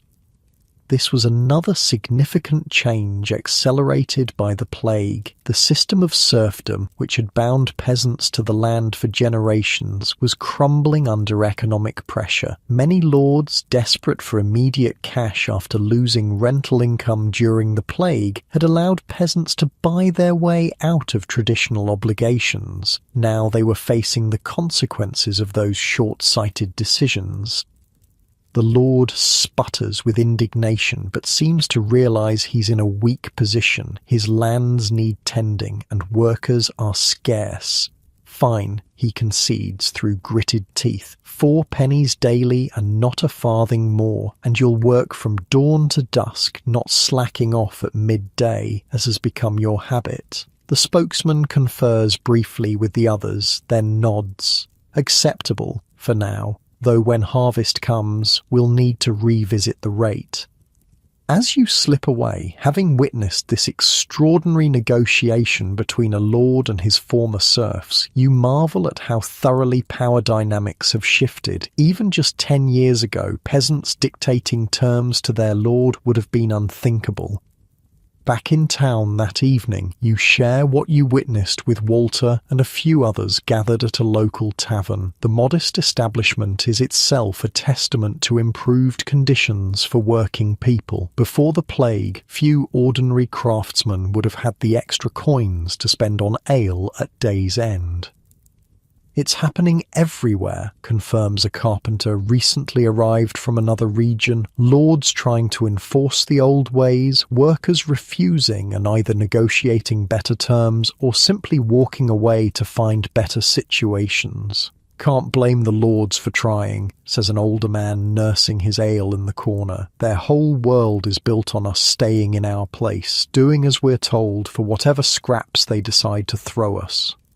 Then they need to build a new world, Walter replies sharply, because the old one died with half of Europe. This philosophical recognition that the social order itself needed to change, not just specific wage rates or working conditions, was spreading among ordinary people.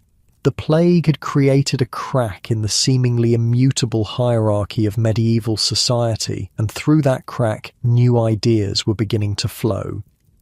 Not all political authorities were as rigid as that manor lord, however. Some rulers recognized that adaptation was necessary and sought more sustainable responses to the new reality. The town's mayor, a pragmatic former merchant named Thomas Cook, takes a different approach than many of his peers. At a town council meeting open to guild masters, he addresses the royal wage proclamations directly. We have received these directives, he acknowledges, holding up the official parchment, and we are technically required to enforce them. However, he pauses, looking around the room significantly. Our resources for enforcement are limited. We have 3 bailiffs for the entire town. They must prioritize serious crimes, murder, robbery, assault. Should they happen to be too occupied with these grave matters to investigate every report of excess wages, he leaves the implication hanging. This strategic non-enforcement was common in towns where local authorities had more practical concerns than imposing artificially low wages. Many mayors and town councils paid lip service to royal proclamations while quietly allowing market forces to prevail. Furthermore, the mayor continues, the proclamation requires written complaints before an investigation can commence. Should no one feel moved to file such complaints? Another meaningful pause. The guildmasters, including Agnes, nod in understanding. There will be an unofficial agreement not to report each other for paying market wages. This kind of collective resistance to unpopular laws required coordination and trust among community members, qualities that had been strengthened in many towns that successfully navigated the plague years. Shared trauma had, in many cases, fostered a sense of solidarity that crossed previous social boundaries.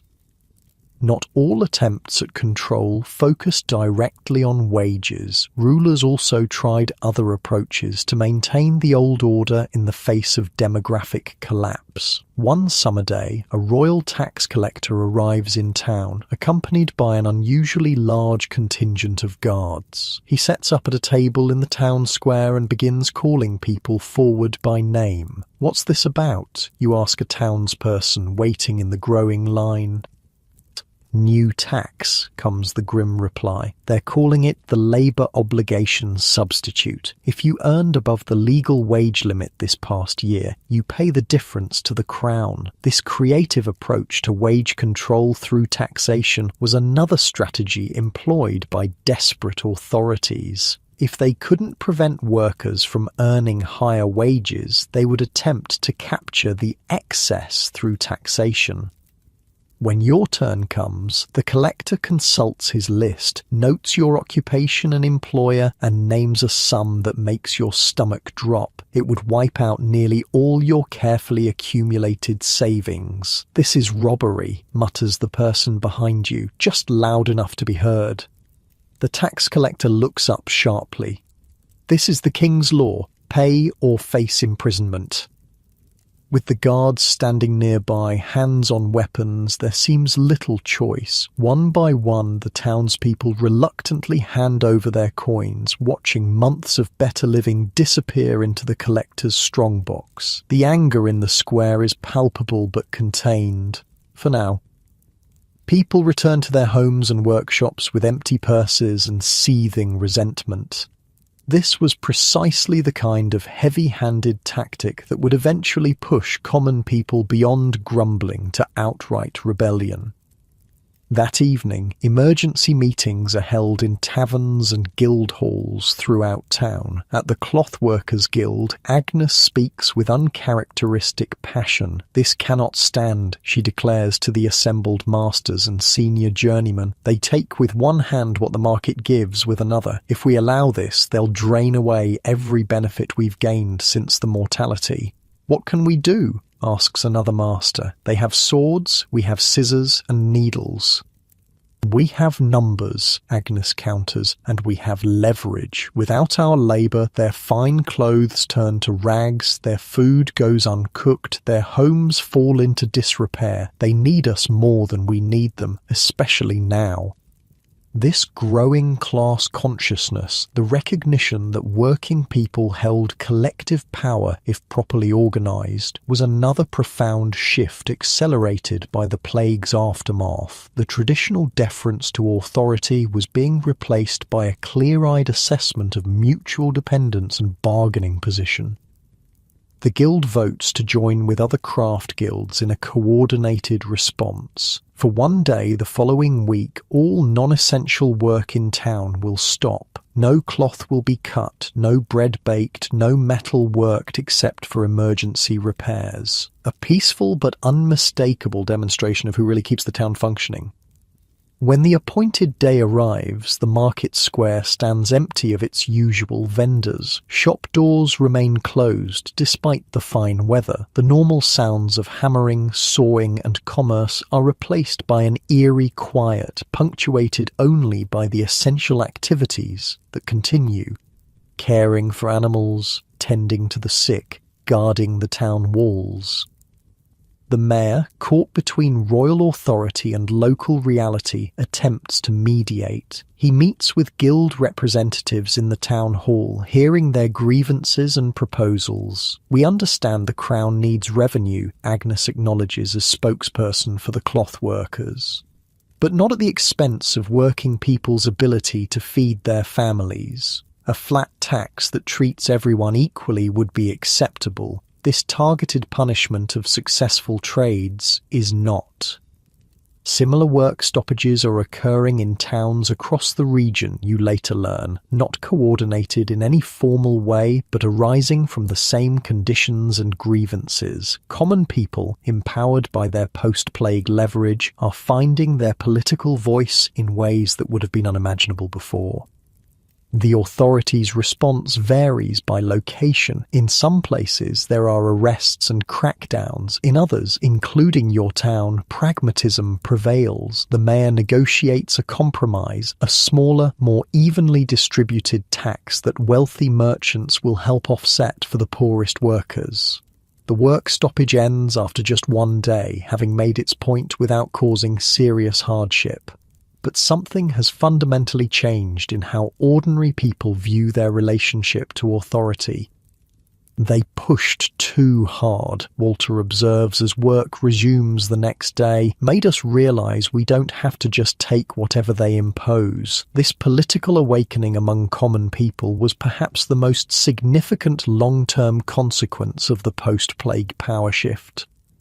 Having tasted both economic improvement and successful resistance to unjust authority, working people would never again be quite as accepting of their divinely ordained place in the hierarchy.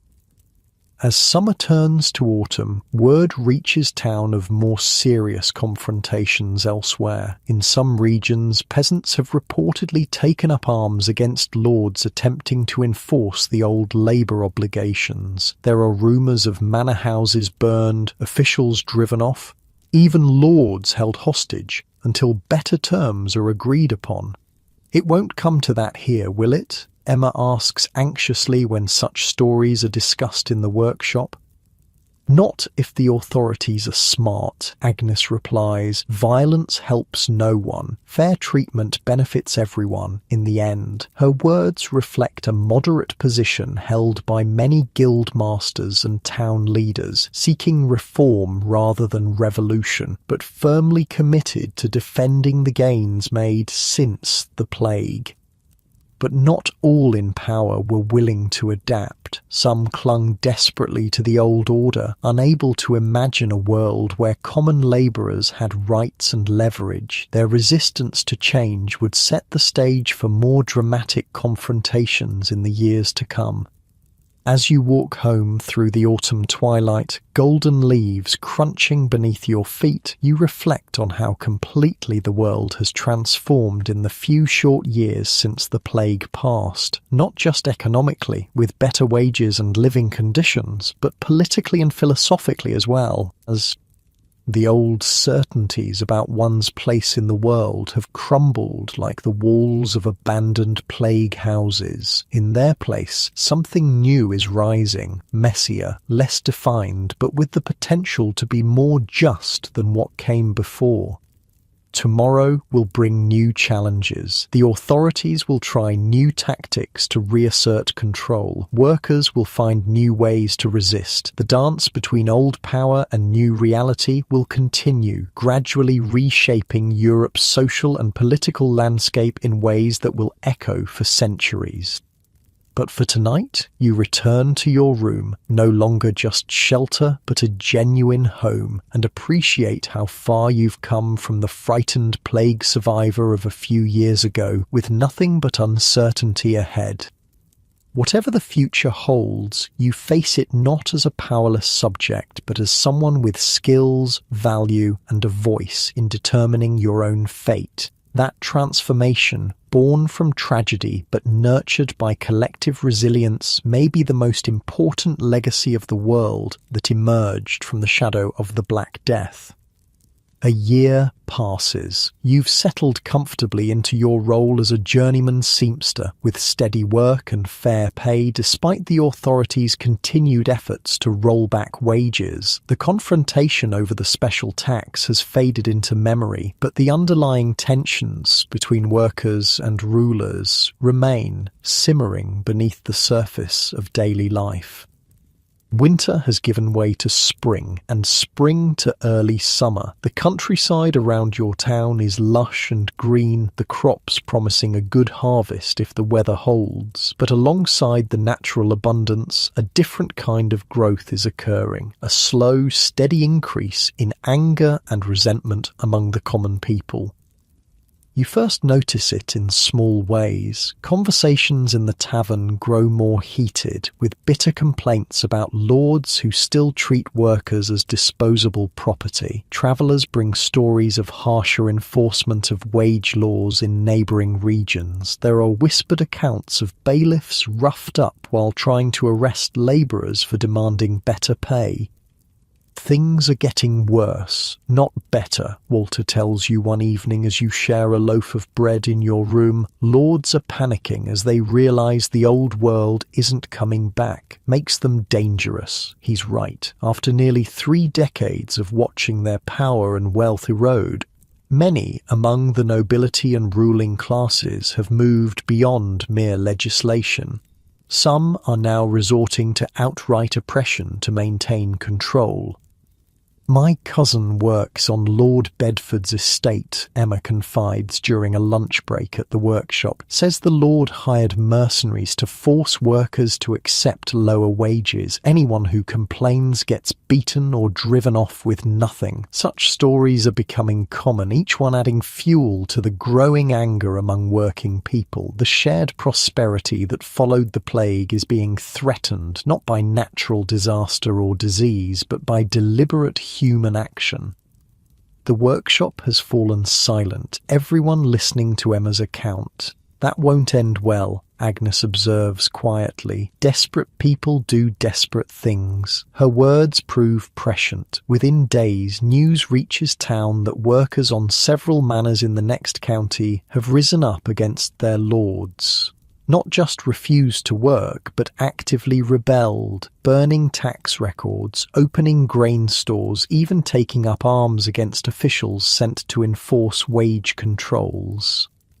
"They're calling it the True Commons," reports a peddler passing through town. "Common folk taking back what's rightfully theirs, standing together against the Lord's greed." The authorities respond predictably, with force. Royal troops are dispatched to put down what they're calling unlawful assemblies and treasonous riots. There are reports of brutal reprisals, rebel leaders executed, participants whipped or mutilated, entire villages punished collectively.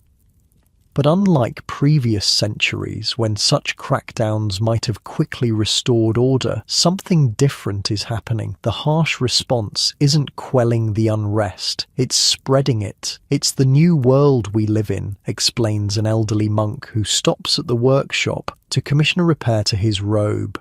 Before the Great Death, peasants were isolated. One village knew little about the next. News travelled slowly. Rebellions were easily contained. He pauses, watching Agnes carefully measure and mark the worn fabric. Now, survivors move between towns and manors freely. They talk, compare situations, share grievances. They've tasted better lives and won't easily surrender those gains. This increased mobility and communication, a direct result of post-plague labour shortages, was transforming isolated discontent into something more dangerous to the established order, a movement with shared grievances and aspirations. Summer progresses, bringing both the promise of harvest and increasing reports of unrest from across the region. The atmosphere in town grows tense as conflicting rumours swirl through marketplaces and taverns. "Heard the rebels captured a sheriff in Norwich," claims one traveller. "The King's sent his personal guard to crush them," counters another. "They've got 10,000 men gathering in Essex," says a third. Separating truth from exaggeration is impossible, but the overall picture is clear. Something unprecedented is unfolding across England, a coordinated uprising of working people against what they perceive as unjust authority. One warm evening, as you're finishing work for the day, an unexpected visitor appears at the workshop door, a man in dusty travelling clothes with the watchful eyes of someone accustomed to danger. "I bring word from the Commons in Kent and Essex," he announces without preamble. Once Agnes has closed the door behind him, the time has come to stand together. 3 days hence, representatives from towns and villages will gather at Blackheath. We seek support from craftspeople and town workers as well as field labourers. This is no longer rumour but direct recruitment. The visitor, who carefully avoids giving his name, is a messenger for what has become known as the Great Revolt, though history will later call it the Peasants' Revolt. "What exactly are you asking of us?" Agnes inquires, her tone neutral but not hostile. "Join us if you can. If not, provide food, shelter for those passing through, spread our message." The messenger reaches into his bag and produces a crude pamphlet. "Our demands are just. Read for yourselves." The pamphlet, hand-copied on cheap parchment, lists grievances and demands that resonate with many in the room: fair wages, freedom of movement, an end to serfdom, no more punitive taxation of workers. Agnes studies it thoughtfully. "Much of this I agree with, but armed rebellion? That brings its own dangers." "We tried petitions," the messenger responds simply. "We tried legal challenges. We tried working within the system." The lords responded with cudgels and swords. What choice remains? After he departs, a heated discussion erupts among the workshop staff. Walter and 2 others favour actively supporting the rebels. Emma and Marjorie counsel caution. Agnes remains thoughtful, weighing principles against practicalities. "I won't tell any of you what to do," she finally says. "Each must decide according to conscience, but remember, regardless of how just the cause, rebellion is dangerous. The powerful don't surrender power willingly." That night, you lie awake for hours, considering your own position. The rebels' demands seem reasonable, even moderate to you. They're not calling for the overthrow of all authority or the death of the king, merely for fair treatment and basic dignity. But Agnes's warning echoes in your mind. History is filled with failed uprisings and terrible reprisals. The decision becomes moot the next morning when royal proclamations are posted throughout town. Any gathering of more than 3 persons outside guild or church functions is forbidden. Travel between towns requires written permission. Supporting or sheltering rebels is punishable by imprisonment. The town falls into an uneasy quiet. Official business continues, but ordinary people speak in whispers, casting nervous glances at the increased presence of bailiffs and royal guards in the streets. For nearly a week, this tense calm holds. Then, like a thunderclap from a clear sky, electrifying news arrives. The rebels have entered London itself. Not just a few infiltrators, but thousands of commoners from Kent and Essex, admitted to the city by sympathetic Londoners. "They're meeting with the king himself," reports a wide-eyed messenger who's ridden the nobility to petition the monarch directly. It represents a fundamental challenge to the entire feudal hierarchy, where communication with the king was supposed to flow through proper channels of lords and officials. "Smart lad," comments Walter when you discuss the news that evening. "Richard knows he's outnumbered. Better to negotiate than face a bloodbath in his own city." Over the following days, fragmented reports trickle in, each more astonishing than the last. The rebel leader, a man named Wat Tyler, presented demands directly to the teenage King Richard II at Mile End. The king apparently agreed to many of them, including the abolition of serfdom and feudal services, fairer rents, and a general pardon for all rebels. Could it really be that easy? Emma wonders aloud, voicing the question on everyone's mind. Centuries of oppression ended by a single royal decree? The more experienced among you share skeptical glances. History has taught working people to distrust easy victories. That skepticism proves warranted when the next news arrives. At a second meeting at Smithfield, Wat Tyler was killed in an altercation with the Lord Mayor of London. Without their leader, the rebel forces fragmented. The young king, showing unexpected cunning, took advantage of the confusion to renege on his promises.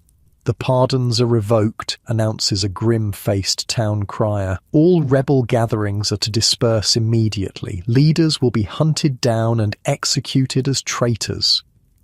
The brutal suppression that follows confirms the worst fears of those who counselled caution. Royal forces, reinforced by noble households and mercenaries, sweep through areas that supported the rebellion. Hundreds are executed, often without trial. Thousands more face fines, imprisonment, or maiming. They're making examples, Marjorie says quietly, as news of the reprisals spreads, ensuring no one tries this again. A heavy pall falls over the workshop, over the entire town. The brief, bright hope of fundamental change has been extinguished, replaced by the harsh reality of power reasserting itself through violence. Or has it? As weeks pass and the immediate crackdown fades, you begin to notice something curious. Despite the rebellion's apparent failure, subtle changes persist. The harshest enforcement of wage controls seems to have been abandoned. Local officials are more hesitant to antagonize workers. Lords, who had been particularly oppressive, now tread more carefully. They're scared, Walter observes with grim satisfaction. They won the battle but know they might not win the next one. This was the paradox of the Great Revolt of 1381. Though crushed militarily and its explicit demands rejected, it nevertheless changed the relationship between rulers and ruled. The nobility had been forced to recognise, however reluctantly, that pushed too far, common people would resist collectively. That fall, a royal tax assessor visits town. Unlike the previous year's heavy-handed collector, this one is almost deferential, careful to explain the purpose of each levy and to assess amounts that, while not welcome, are at least not ruinous. They've learned something at least, Agnes remarks after he departs, though I wonder how long the lesson will last. Not everyone sees the rebellion and its aftermath the same way, of course. When a cloth merchant from London visits the workshop to place a large order, he expresses the perspective of many among the upper classes. Criminal madness, that's what it was, he declares, watching Agnes measure fine imported fabric for his new clothing. Common rabble thinking they could dictate to their betters. And why? Because they've had a few years of good wages.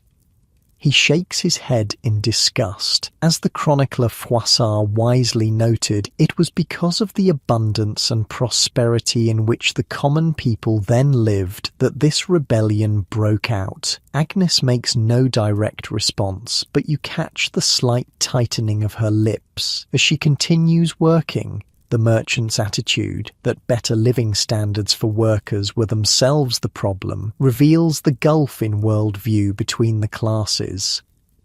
Winter arrives, bringing shorter days and longer nights for reflection. In taverns and guild halls, around hearth fires and workshop tables, people discuss what was gained and lost in the tumultuous year. The rebellion failed, says one pessimist. But something has changed, counters another. They know now we won't be pushed past a certain point. Both perspectives hold truth. The immediate goals of the revolt went unfulfilled. Serfdom wasn't abolished by royal decree. The legal machinery of control remained in place. Yet beneath the surface, tectonic shifts were occurring. The relationship between lord and peasant, master and worker, ruler and subject was being renegotiated through countless small interactions, not through grand proclamations or pitched battles, but through the daily exercise of newly discovered leverage and reluctantly acknowledged interdependence. Bit by bit, Walter tells you, one snowy evening, as you both warm yourselves by the workshop's small fire after everyone else has left. That's how real change happens, not all at once, but bit by bit, like water wearing away stone. You nod, considering how much has already changed since the plague years. Do you think there will be more rebellions? Walter stares into the flames for a long moment. Probably. When people taste a better life, they don't easily go back. The lords won't stop trying to reclaim what they've lost, and we won't stop resisting. His assessment proves accurate in the years that follow. Though no uprising matches the scale of the 1381 revolt, smaller rebellions flare periodically across Europe. Each is suppressed, yet each also reinforces the message that common people have both the will and capability to resist oppression.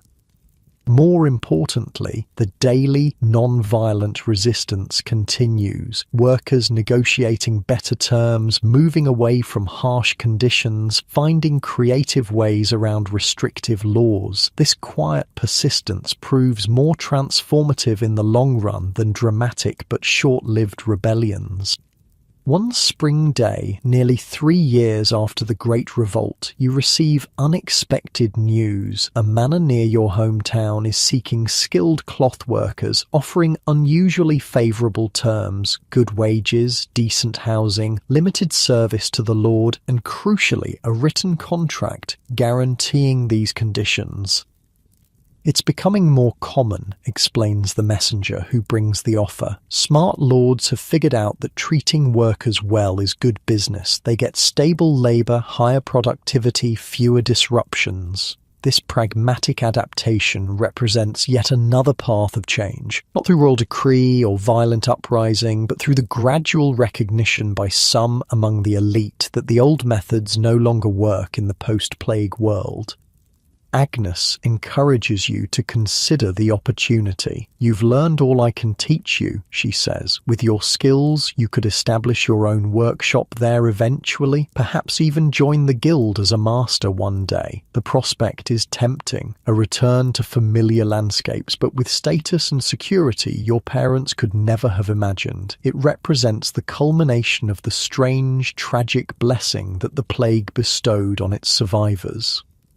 As you contemplate this next step in your journey, you reflect on how completely European society has been transformed in the decades since the Black Death. Economic relationships, social hierarchies, political power, and even the basic assumptions about one's place in the world.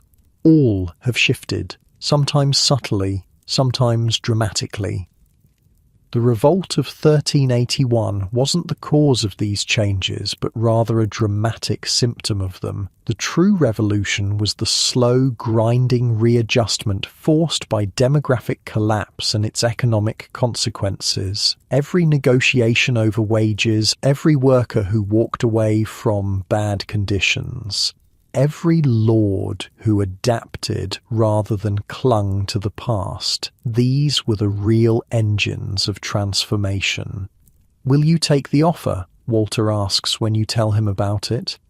"I'm considering it," you reply. "It feels like a chance to be part of building something new." He nods in understanding. That's what we're all doing, isn't it? Building a new world from the ashes of the old one.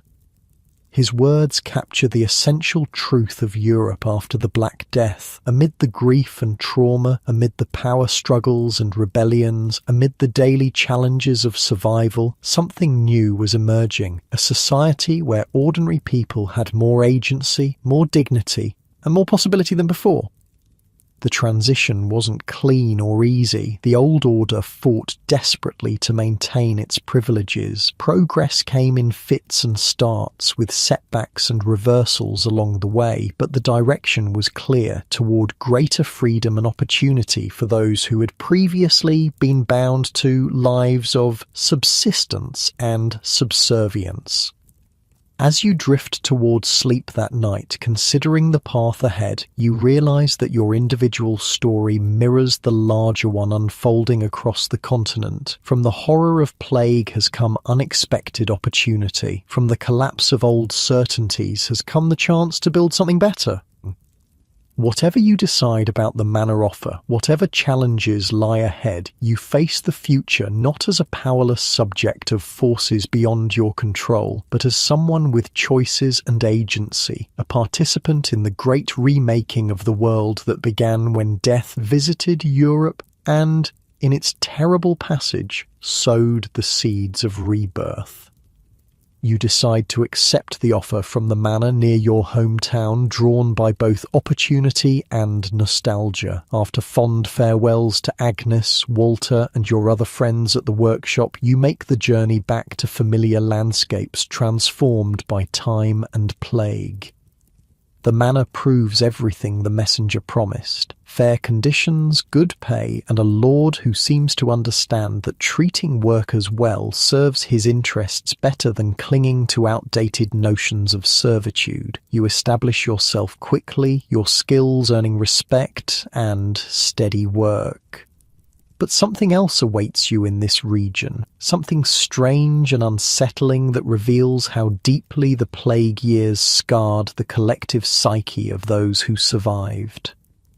Your first hint comes on a mild spring day in 1374, over 2 decades since the initial Black Death swept through Europe. You're visiting the nearby town market when an agitated traveller bursts into the square, his clothes dusty from the road. "They're dancing," he announces to anyone who will listen. "In Aachen and Cologne, hundreds of them dancing without stop, without music, until they drop from exhaustion." People gather around, faces skeptical but curious. Tales of wonders and horrors, a common currency among travellers, often exaggerated or entirely invented. "Dancing?" someone scoffs. "What nonsense is this?" The traveller's eyes are wide, haunted. "No nonsense. I saw them myself. Men, women, even children, seized by some madness that forces them to dance. They cry out in pain but cannot stop. Their feet bleed through their shoes, yet still they dance." A chill runs through you despite the warm day. There's something in his voice, a raw authenticity that suggests he's describing something truly witnessed, not merely invented. In the weeks that follow, more reports arrive, each confirming and expanding the original account. A strange affliction is spreading through towns along the Rhine River, a compulsion to dance that seizes people without warning and doesn't release them until they collapse from exhaustion. "They call it St. John's Dance," explains Father Thomas, the local priest, when concerned parishioners question him after Mass. "Some believe it a curse, others a blessing, the victims either possessed by demons or touched by divine ecstasy." His own opinion, carefully measured, leans toward the former. "Whatever its nature, I urge caution. Stay away from affected areas. Pray for those afflicted." But the dancing sickness spreads regardless of prayers or precautions. By midsummer, cases are reported in Liège, just 2 days' journey away. Then, on St. John's Day itself, it arrives in your town. You're working in your small shop when a commotion draws you to the window. In the street outside, a woman is spinning in circles, arms outstretched, face contorted in what might be agony or ecstasy. A small crowd has gathered around her, keeping their distance. As you watch, a young man steps forward, perhaps to help her. He reaches out, and then suddenly, he too begins to dance, his movements jerky and uncontrolled. "Stay back," shouts someone in the crowd. It's catching. Over the next few hours, more succumb. By evening, nearly 20 people are caught in the strange dance, twirling, leaping, stomping in a macabre spectacle that seems to have no end. Their faces show exhaustion, even pain, but their bodies won't obey commands to stop. You keep your distance, watching from the safety of doorways and windows as the afflicted dance through the night. By morning, some have collapsed where they stood, bodies finally surrendering to exhaustion. Others continue, feet bloody in torn shoes, muscles spasming, eyes glazed. "What causes this madness?" you ask Martin, the town physician, who looks on with professional curiosity tempered by caution. He shakes his head slowly. "Some of my colleagues blame heavenly alignments or poisonous vapours. Others speak of tainted rye bread harbouring a fungus that affects the mind. And you?" Martin hesitates, choosing his words carefully. "I wonder if it might be a sickness of the soul rather than the body. These past decades have brought horrors beyond comprehension. The mind, like a bent branch, can only bear so much weight before it breaks." His perspective is insightful. Everyone in Europe had been touched by the plague, if not directly through illness, then through loss, grief, and the constant fear of death's return. Entire families disappeared overnight. Children were orphaned, communities decimated. The survivors carried invisible wounds deeper than any physical affliction. "Look at them," Martin continues softly. "Notice how many are those who lived through the worst of the great mortality as children or young adults. They've held their terrors inside for years, perhaps. Now something has broken loose." You observe the dancers more carefully and realize he's right. Few among them are very young or very old. Most are people who would have been children or adolescents when death swept through Europe.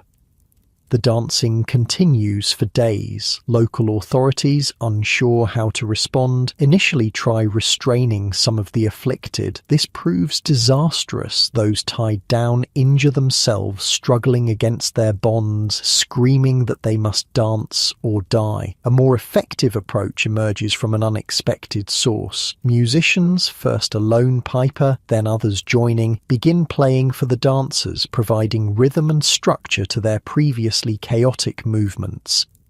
"If they must dance," explains the piper, "better they dance to music that may eventually soothe them to stillness." Remarkably, this seems to help. With music guiding them, the dancers' movements become less frantic, more coordinated. Some even appear to find moments of genuine joy amid their compulsion, the tortured expressions occasionally giving way to smiles or peaceful countenance. Most eventually stop, collapsing into deep sleep from which they awaken confused but free of the dancing compulsion. A few, however, seem unable to break the spell. They dance until their hearts give out, dying on their feet in a final terrible pirouette. As the immediate outbreak subsides, leaving the town shaken but recovering, you have a conversation with an elderly weaver who witnessed a similar phenomenon decades earlier. "After the famine of 1315, something like this happened," she tells you, her gnarled hands continuing their work even as she speaks. Not as widespread, but the same madness of movement always seems to follow great suffering. The old woman's observation aligns with what you've seen and heard. The dancing plague appears to erupt in communities that have endured extraordinary collective trauma. The most recent outbreak following not just the original Black Death, but several subsequent waves of plague that revisited Europe throughout the 1360s and early 1370s. "Heard rumours of a third outbreak in Venice just this spring," the weaver adds. "Perhaps that was the spark that lit this fire of madness." Indeed, fear of plague's return haunted the European consciousness. Each rumour, each reported case in distant cities sent ripples of terror through communities that had already suffered beyond measure. The dancing plague of 1374 eventually runs its course, fading by autumn as mysteriously as it appeared, but it leaves behind questions that linger in conversations around hearth fires and tavern tables. What invisible forces can seize control of human bodies so completely? Where is the line between physical ailment and affliction of the mind? How much suffering can a person or a society endure before something breaks? You find yourself particularly troubled by memories of the dancers' faces, the looks of bewildered anguish as their bodies betrayed them, forcing movement when they desperately desired rest. In those expressions, you recognized something familiar, the same helpless terror you'd seen during the plague years, when people watched death claim their loved ones despite every prayer and remedy. Over the following years, other strange maladies emerge across Europe. In some regions, people are seized by fits of uncontrollable laughter that last for days. In others, outbreaks of mysterious visions occur, with dozens or hundreds claiming to see angels or demons in the sky. The world broke something in us, Walter writes in a letter from your old town. The plague wasn't just a disease of the body, it infected our minds, our souls. We're still sick in ways we don't understand. His words ring true. The dancing plague, the laughing fits, the mass visions, all seem to be expressions of a collective trauma too profound for normal grieving. When death claims a third of everyone you've ever known, when the very foundations of society crack beneath your feet, when God himself seems to have abandoned his creation, how does the human spirit process such enormity? In some cases, the answer appears to be these eruptions of shared madness, where inner terrors take physical form. The most disturbing aspect, perhaps, is how contagious these conditions prove to be. Like the plague itself, the dancing mania seems to spread through proximity and observation. One person begins, others follow, not through conscious choice, but as if some invisible influence passes between them, bypassing rational thought. The mind is more mysterious than the body, Martin the physician tells you during a chance meeting years after the dancing outbreak, and minds connected by shared suffering may be capable of influencing each other in ways we don't yet comprehend. His theory gains credence in your eyes when, in the summer of 1381, the same year as the Peasants' Revolt, another wave of dancing mania sweeps through the Rhineland. This time, you observe it from a safer distance, having relocated again to a town farther from the affected areas.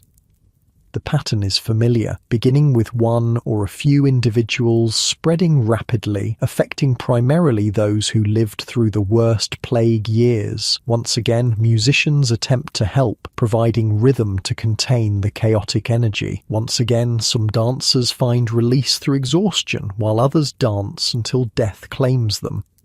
What differs in this outbreak is the response of authorities. Having seen previous episodes, many towns now have protocols in place, designated areas where dancers can be taken, musicians ready to play healing rhythms, physicians and priests working together to offer whatever comfort is possible. This more organized, compassionate response reflects a broader evolution in how European society addresses suffering. The unimaginable losses of the plague years have, paradoxically, nurtured greater empathy among survivors. Communities that endured together have learned to heal together, developing collective responses to collective trauma.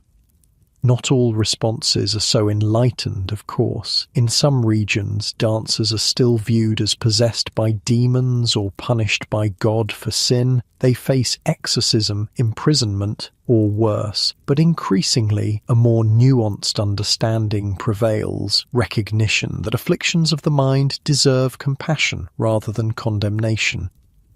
This shift represents one of the subtler but more profound changes wrought by the Black Death and its aftermath. Prior to the plague, illness, whether physical or mental, was often seen purely through the lens of divine punishment or demonic influence. Afterward, more people began to consider natural causes and human remedies alongside spiritual explanations.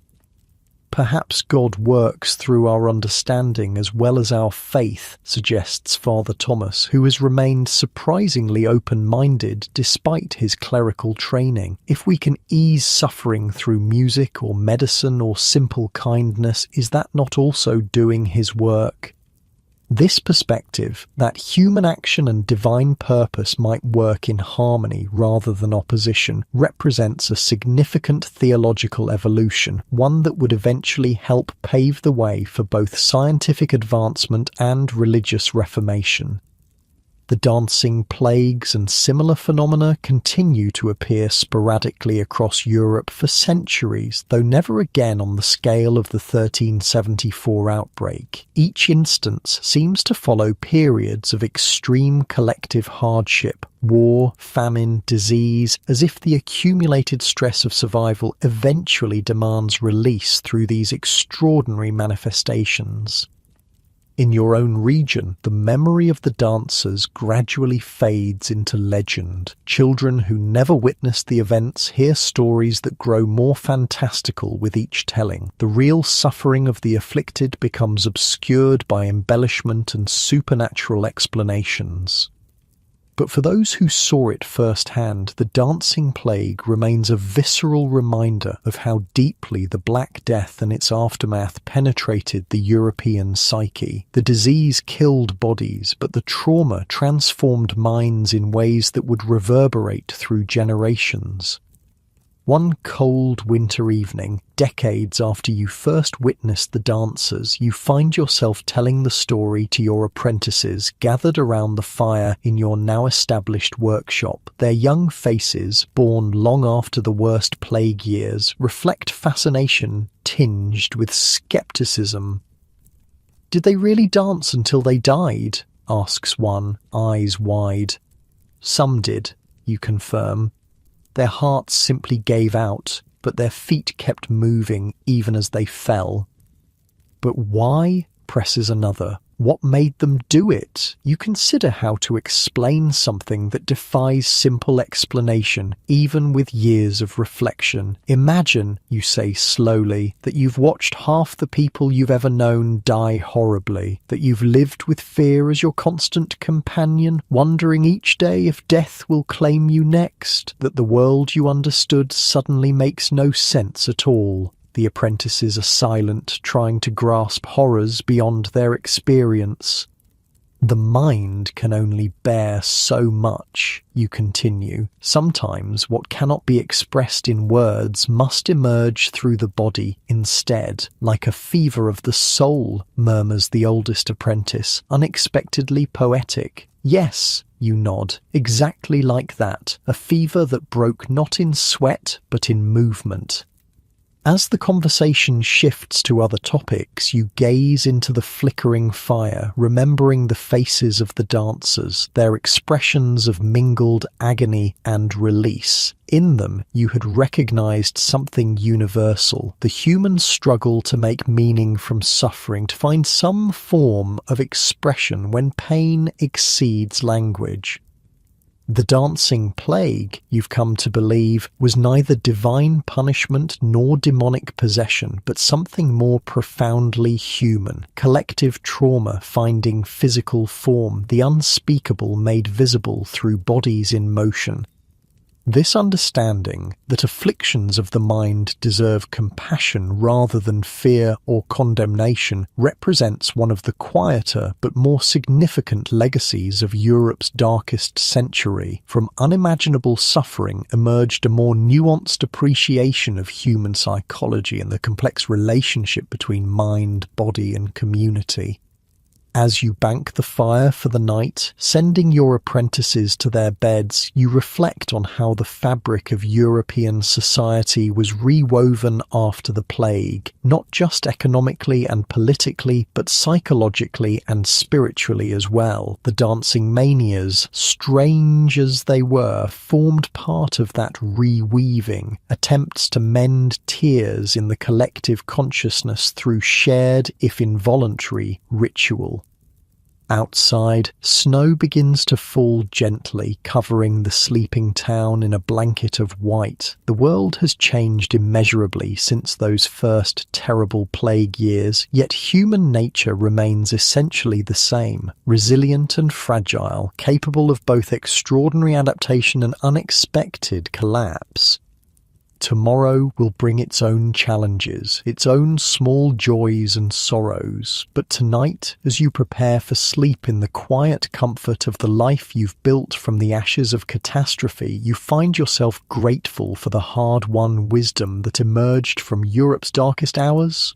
The recognition that healing requires not just physical recovery, but addressing the deeper wounds that linger in the human spirit. The years flow by like a gentle river, carrying you further from the plague years and the dancing manias that followed. Your hair has silvered, your hands show the marks of decades of craftsmanship, but your mind remains sharp and curious.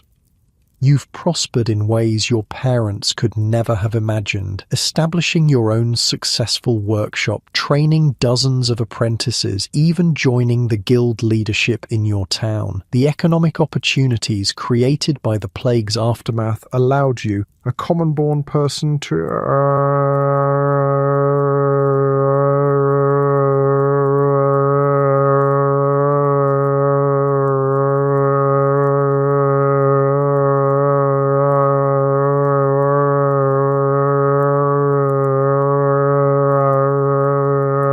beyond your original station.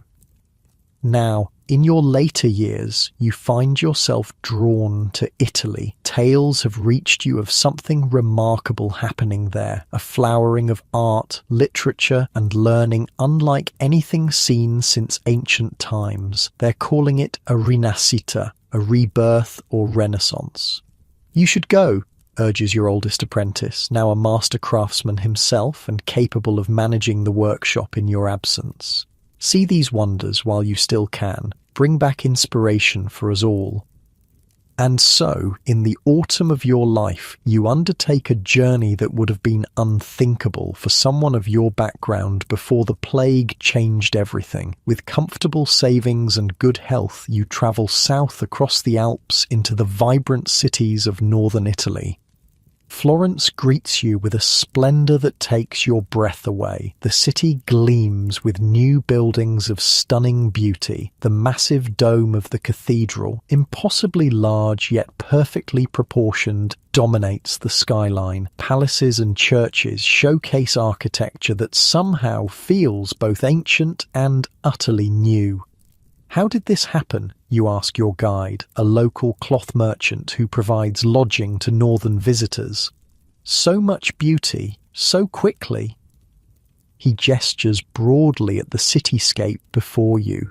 From death came life, he says simply. The plague broke us, then it forced us to rebuild. This paradox, creation emerging from destruction, becomes clearer as you explore further. Florence and other Italian cities were among the hardest hit by the Black Death. Some lost up to 80% of their population in the initial outbreak. Yet from this catastrophic loss came the seeds of extraordinary renewal.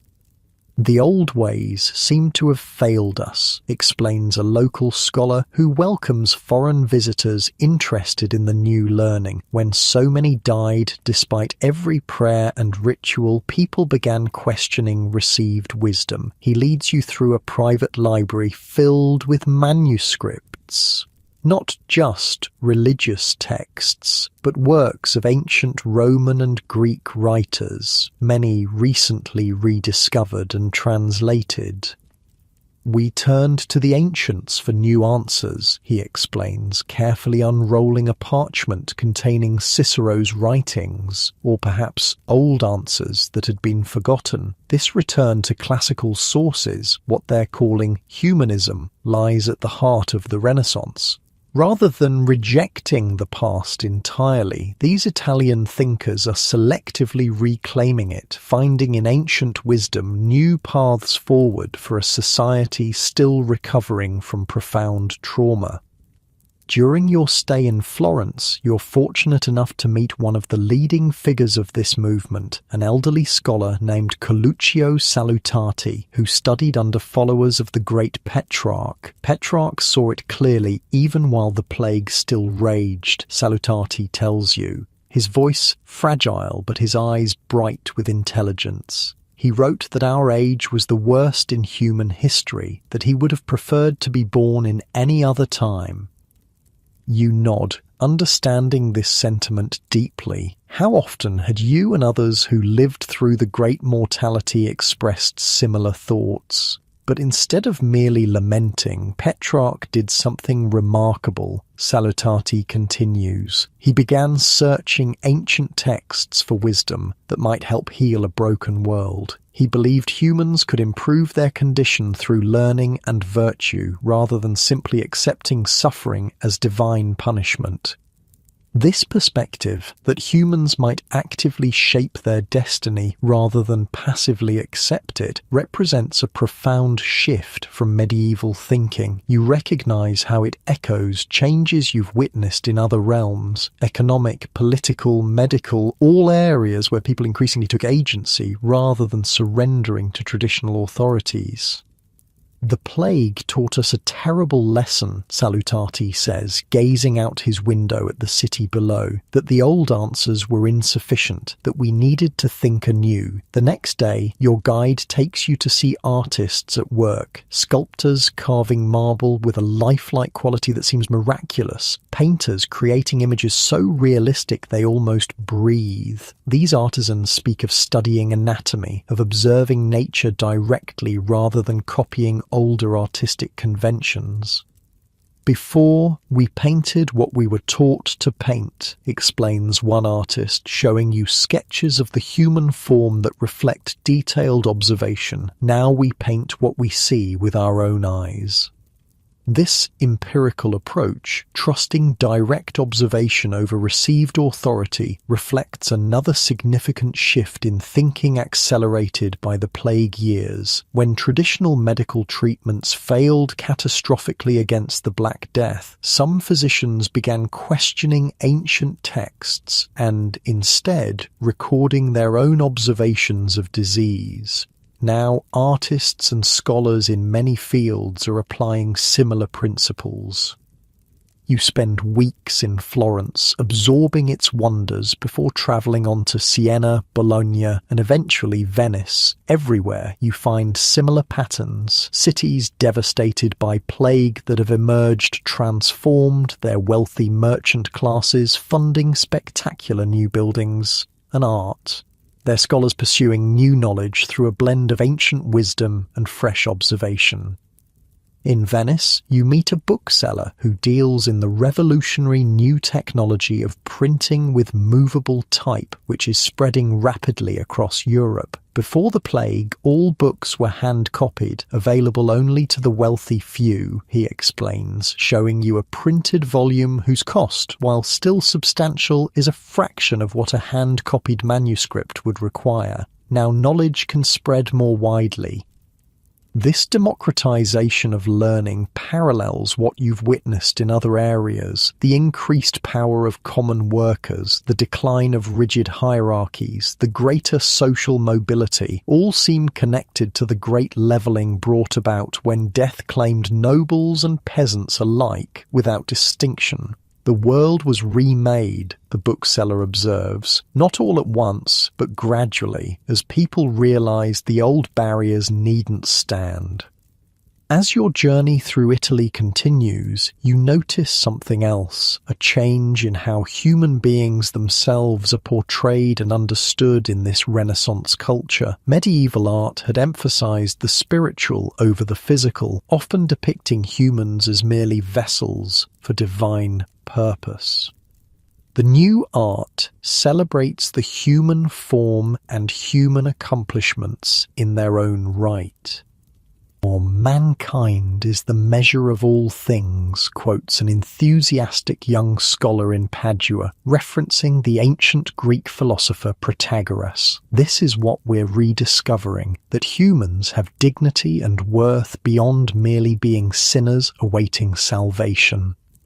This renewed emphasis on human potential strikes you as yet another response to the plague years. When faced with mortality on such an overwhelming scale, survivors sought meaning not just through religious devotion, but through celebrating what makes life itself valuable: beauty, knowledge, achievement.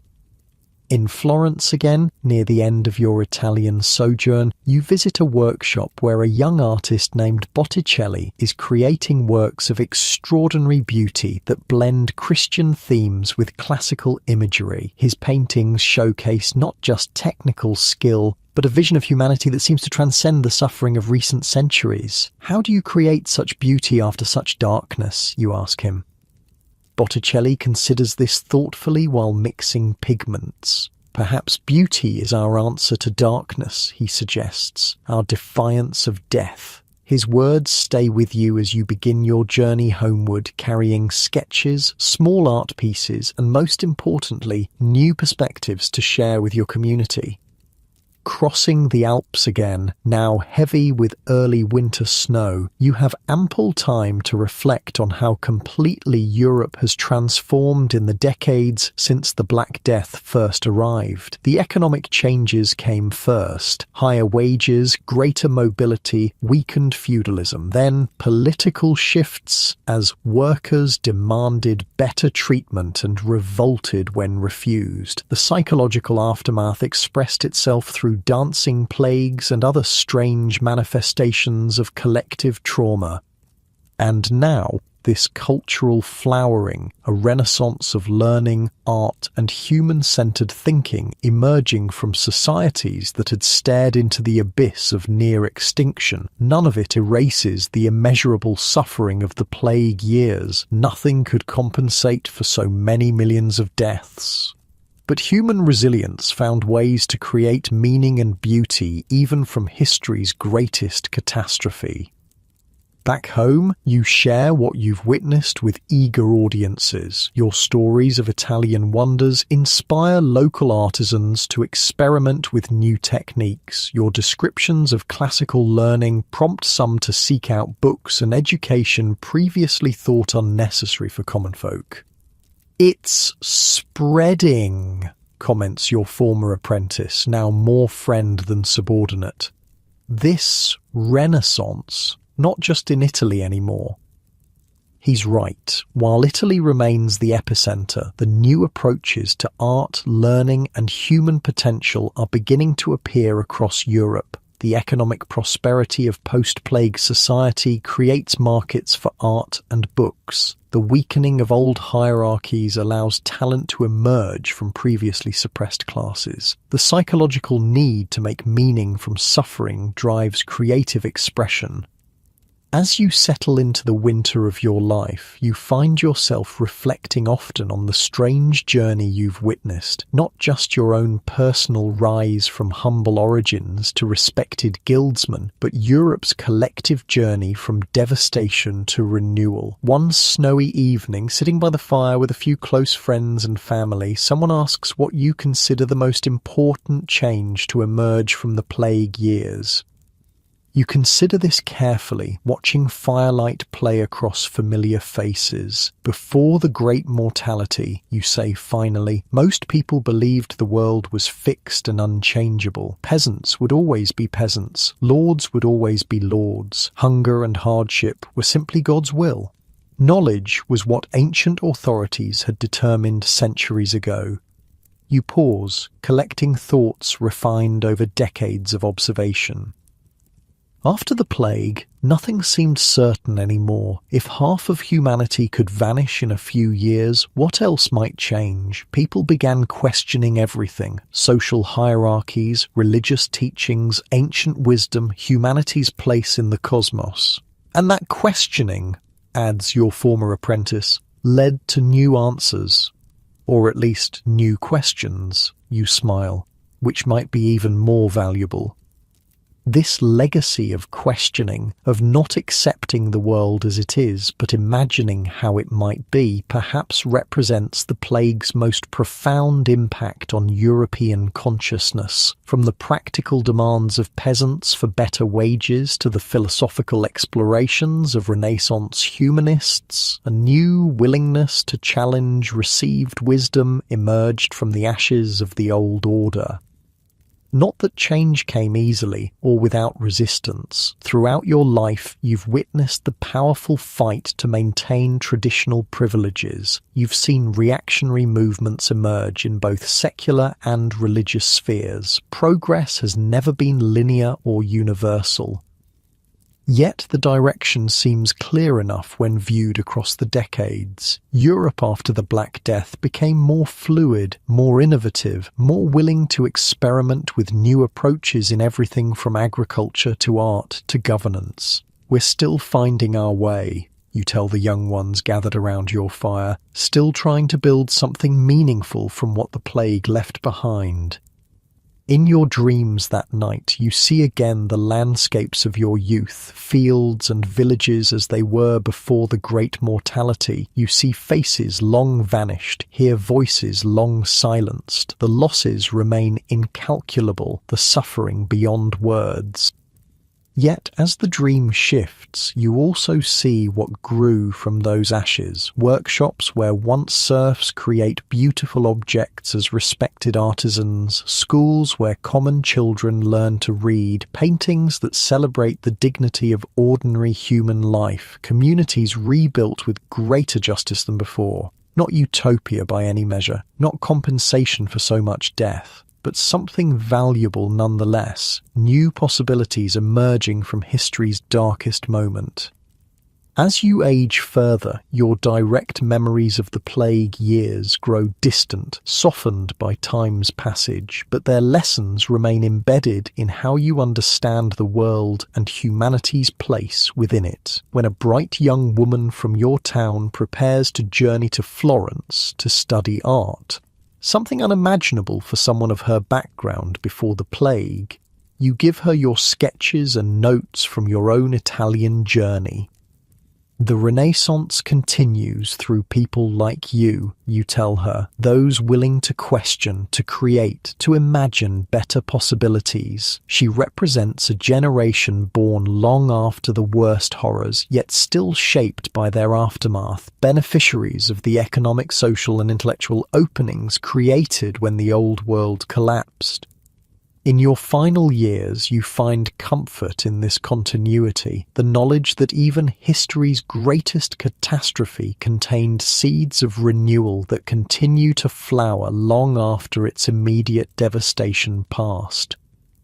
One peaceful spring evening, as twilight softens the edges of your familiar room, you sit by an open window, enjoying the scent of blossoms and the distant sounds of town life continuing its rhythms. On your lap rests a newly printed book, a collection of humanist writings that would have been unavailable to someone of your station in the world before the plague. As darkness gently falls, you reflect one last time on the long journey you and Europe have taken since those terrible years when death seemed poised to claim everything. The world that emerged with all its flaws and imperfections nevertheless contains more possibility, more beauty, more humanity than what came before. You close your eyes, feeling the weight of years and experiences, the losses and gains, the sorrows and joys that have shaped a lifetime spanning history's hinge.